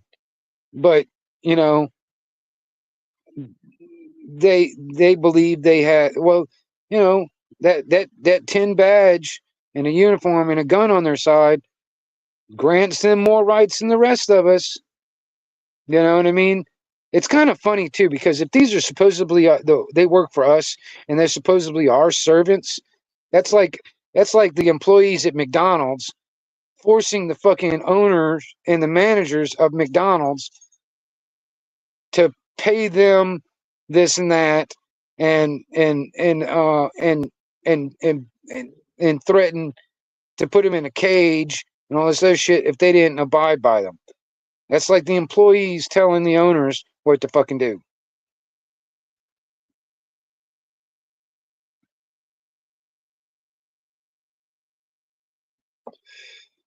So this idea that there are servants and this idea that they work for us is bullshit. No, they just steal our shit at the point of a gun. That's literally how it happens. They steal our fucking wealth at the point of a fucking gun. It's extortion. It's theft. It's not, we're not willingly, none of us are willingly just, here, government, take my fucking half my paycheck, or take a shitload of percentage of my paycheck every week. You know what I mean? Here, I want you to have it. I don't care what you do with it, but here, none of us fucking do that shit. No, they do it because they fucking put a gun to our head. They either coerced us, compelled us, or forced us into it. One of the three. Somehow, through the system they've created, they've coerced us, convinced, or compelled us, or forced us into it.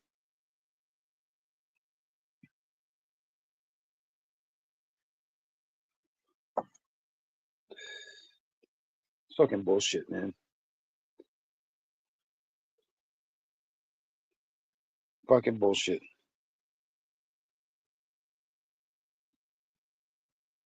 Garrett, I don't know. I'm surprised.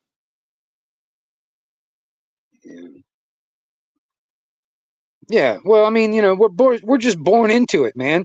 I'm born into this fucking debt slavery. I'm born into this idea that someone has the higher claim over my life and my property than I do.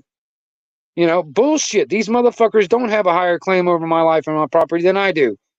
But they put a gun to my head, and that gives them the claim that they have a higher claim than me over my life and my property because they put a gun to my head.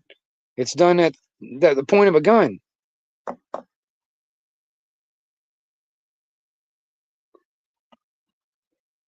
It's that admiralty fucking law. That's what I was trying to think about earlier today. I was trying to remember that admiralty law. It's kind of like living on a ship. All right, you got a captain in a ship. It doesn't matter if it's right, wrong, moral, whatever. It's whatever the captain says. And if the captain believes that you're fucking ain't worth the shit, the plank, walk the plank type of shit. You know what I mean? And that's basically how they treat it. Is they believe that the government itself, the people up in charge, are the captain of the ship, and we're just the fucking hands on the ship.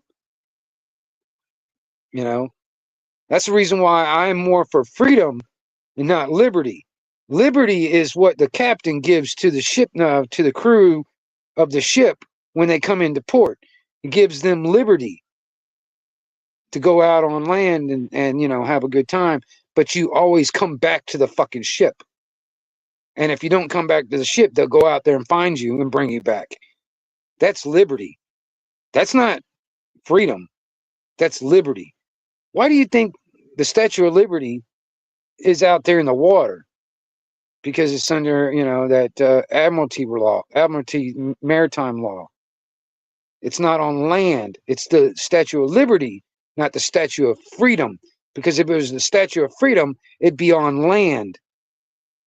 No, it's the Statue of Liberty. That's why it sits in the water. And if you actually look close enough, you'll see chains on her ankles. If you look at the Statue of Liberty, look down at her feet, you'll see a chain on her ankle. Because that's not freedom, it's liberty. People need to get away from this idea of liberty, because that is just nothing but the master giving you leave, a temporary leave. That's what liberty is. It's a temporary leave. That's not freedom.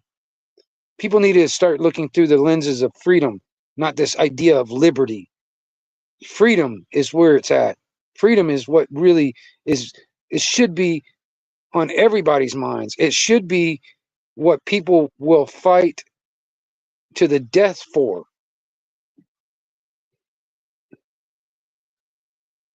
Liberty is not freedom.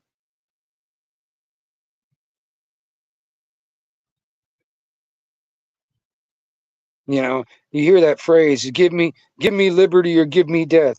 Fuck that bullshit. No, I will have freedom or I might have to give death in self-defense of my freedom. You know, and when people want to give this fucking negative fucking bullshit, government uses violence all the goddamn time. You know, to keep its power, keep its fucking its rule over us, its control over us. You know what I'm saying? And and I'm gonna tell you something, man. Violence can be used for good. Violent, self-defense can be very, very violent, and violence can be used for good. We cannot let the evil fuckers of the fucking world have the monopoly on violence. You know what I mean? They want to put this negative connotation on everybody else. You know what I mean? Like I said, it's like it's the rules for thee, but not for me. Everyone else out there, don't get violent, anything violent, that stuff, man. It's like, it's a negative thing, blah, blah, blah, blah, blah. But when we do it, it's justified.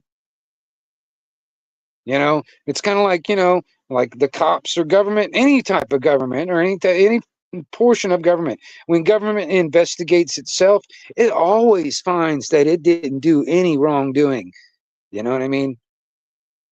That's when you leave all the investigating of them investigating themselves.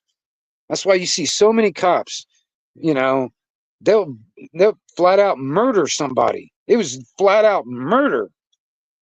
Oh, there was no wrongdoing. We investigated it.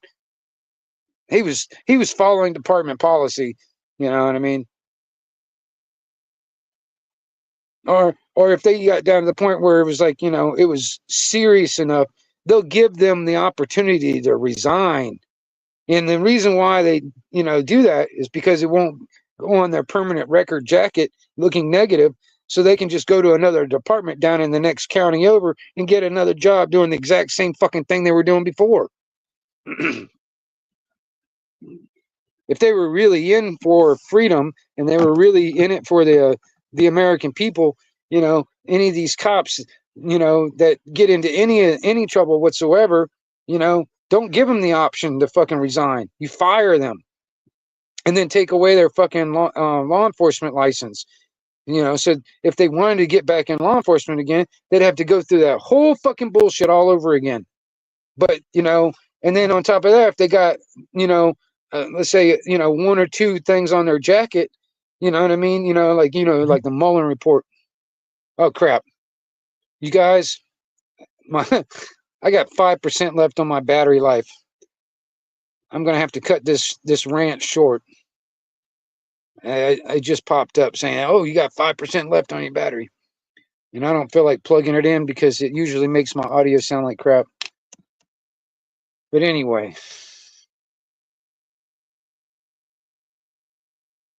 Hey, Garrett, man, I appreciate you. I don't know. It says two people that are here watching. And Garrett, man, I appreciate you a lot for hanging out with me and listening to my drivel. Like I said, I didn't really have anything planned, topic wise or anything like that. But I've been thinking I needed to do a live stream, and I didn't really want to go out on my main channel. I wanted to do it back here on this one, and maybe I can get more people in next time. But yeah, like I said, it says there's only two people watching, so it's you, Garrett, and somebody else out there. That's it. That's about. It's been hovering around 4 people the whole live stream. So,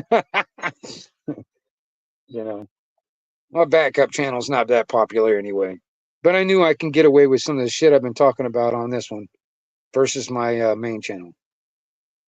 And then on top of that, if this thing gets struck or the channel gets taken down, I'm not losing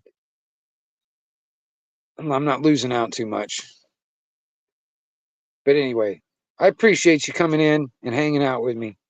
And maybe I'll come back and do another one of these spur of the moment things. But um, you know, maybe I'll have some actual topics to get into, um, other than just ranting on about different stupid shit. But anyway, I appreciate all you guys that came in, everybody that came into the chat tonight, and anybody that's watching this on the replay. I appreciate all of y'all. This is the 1122 Wingnut Radio. I am your host. All right. And I will catch you guys on the flip side.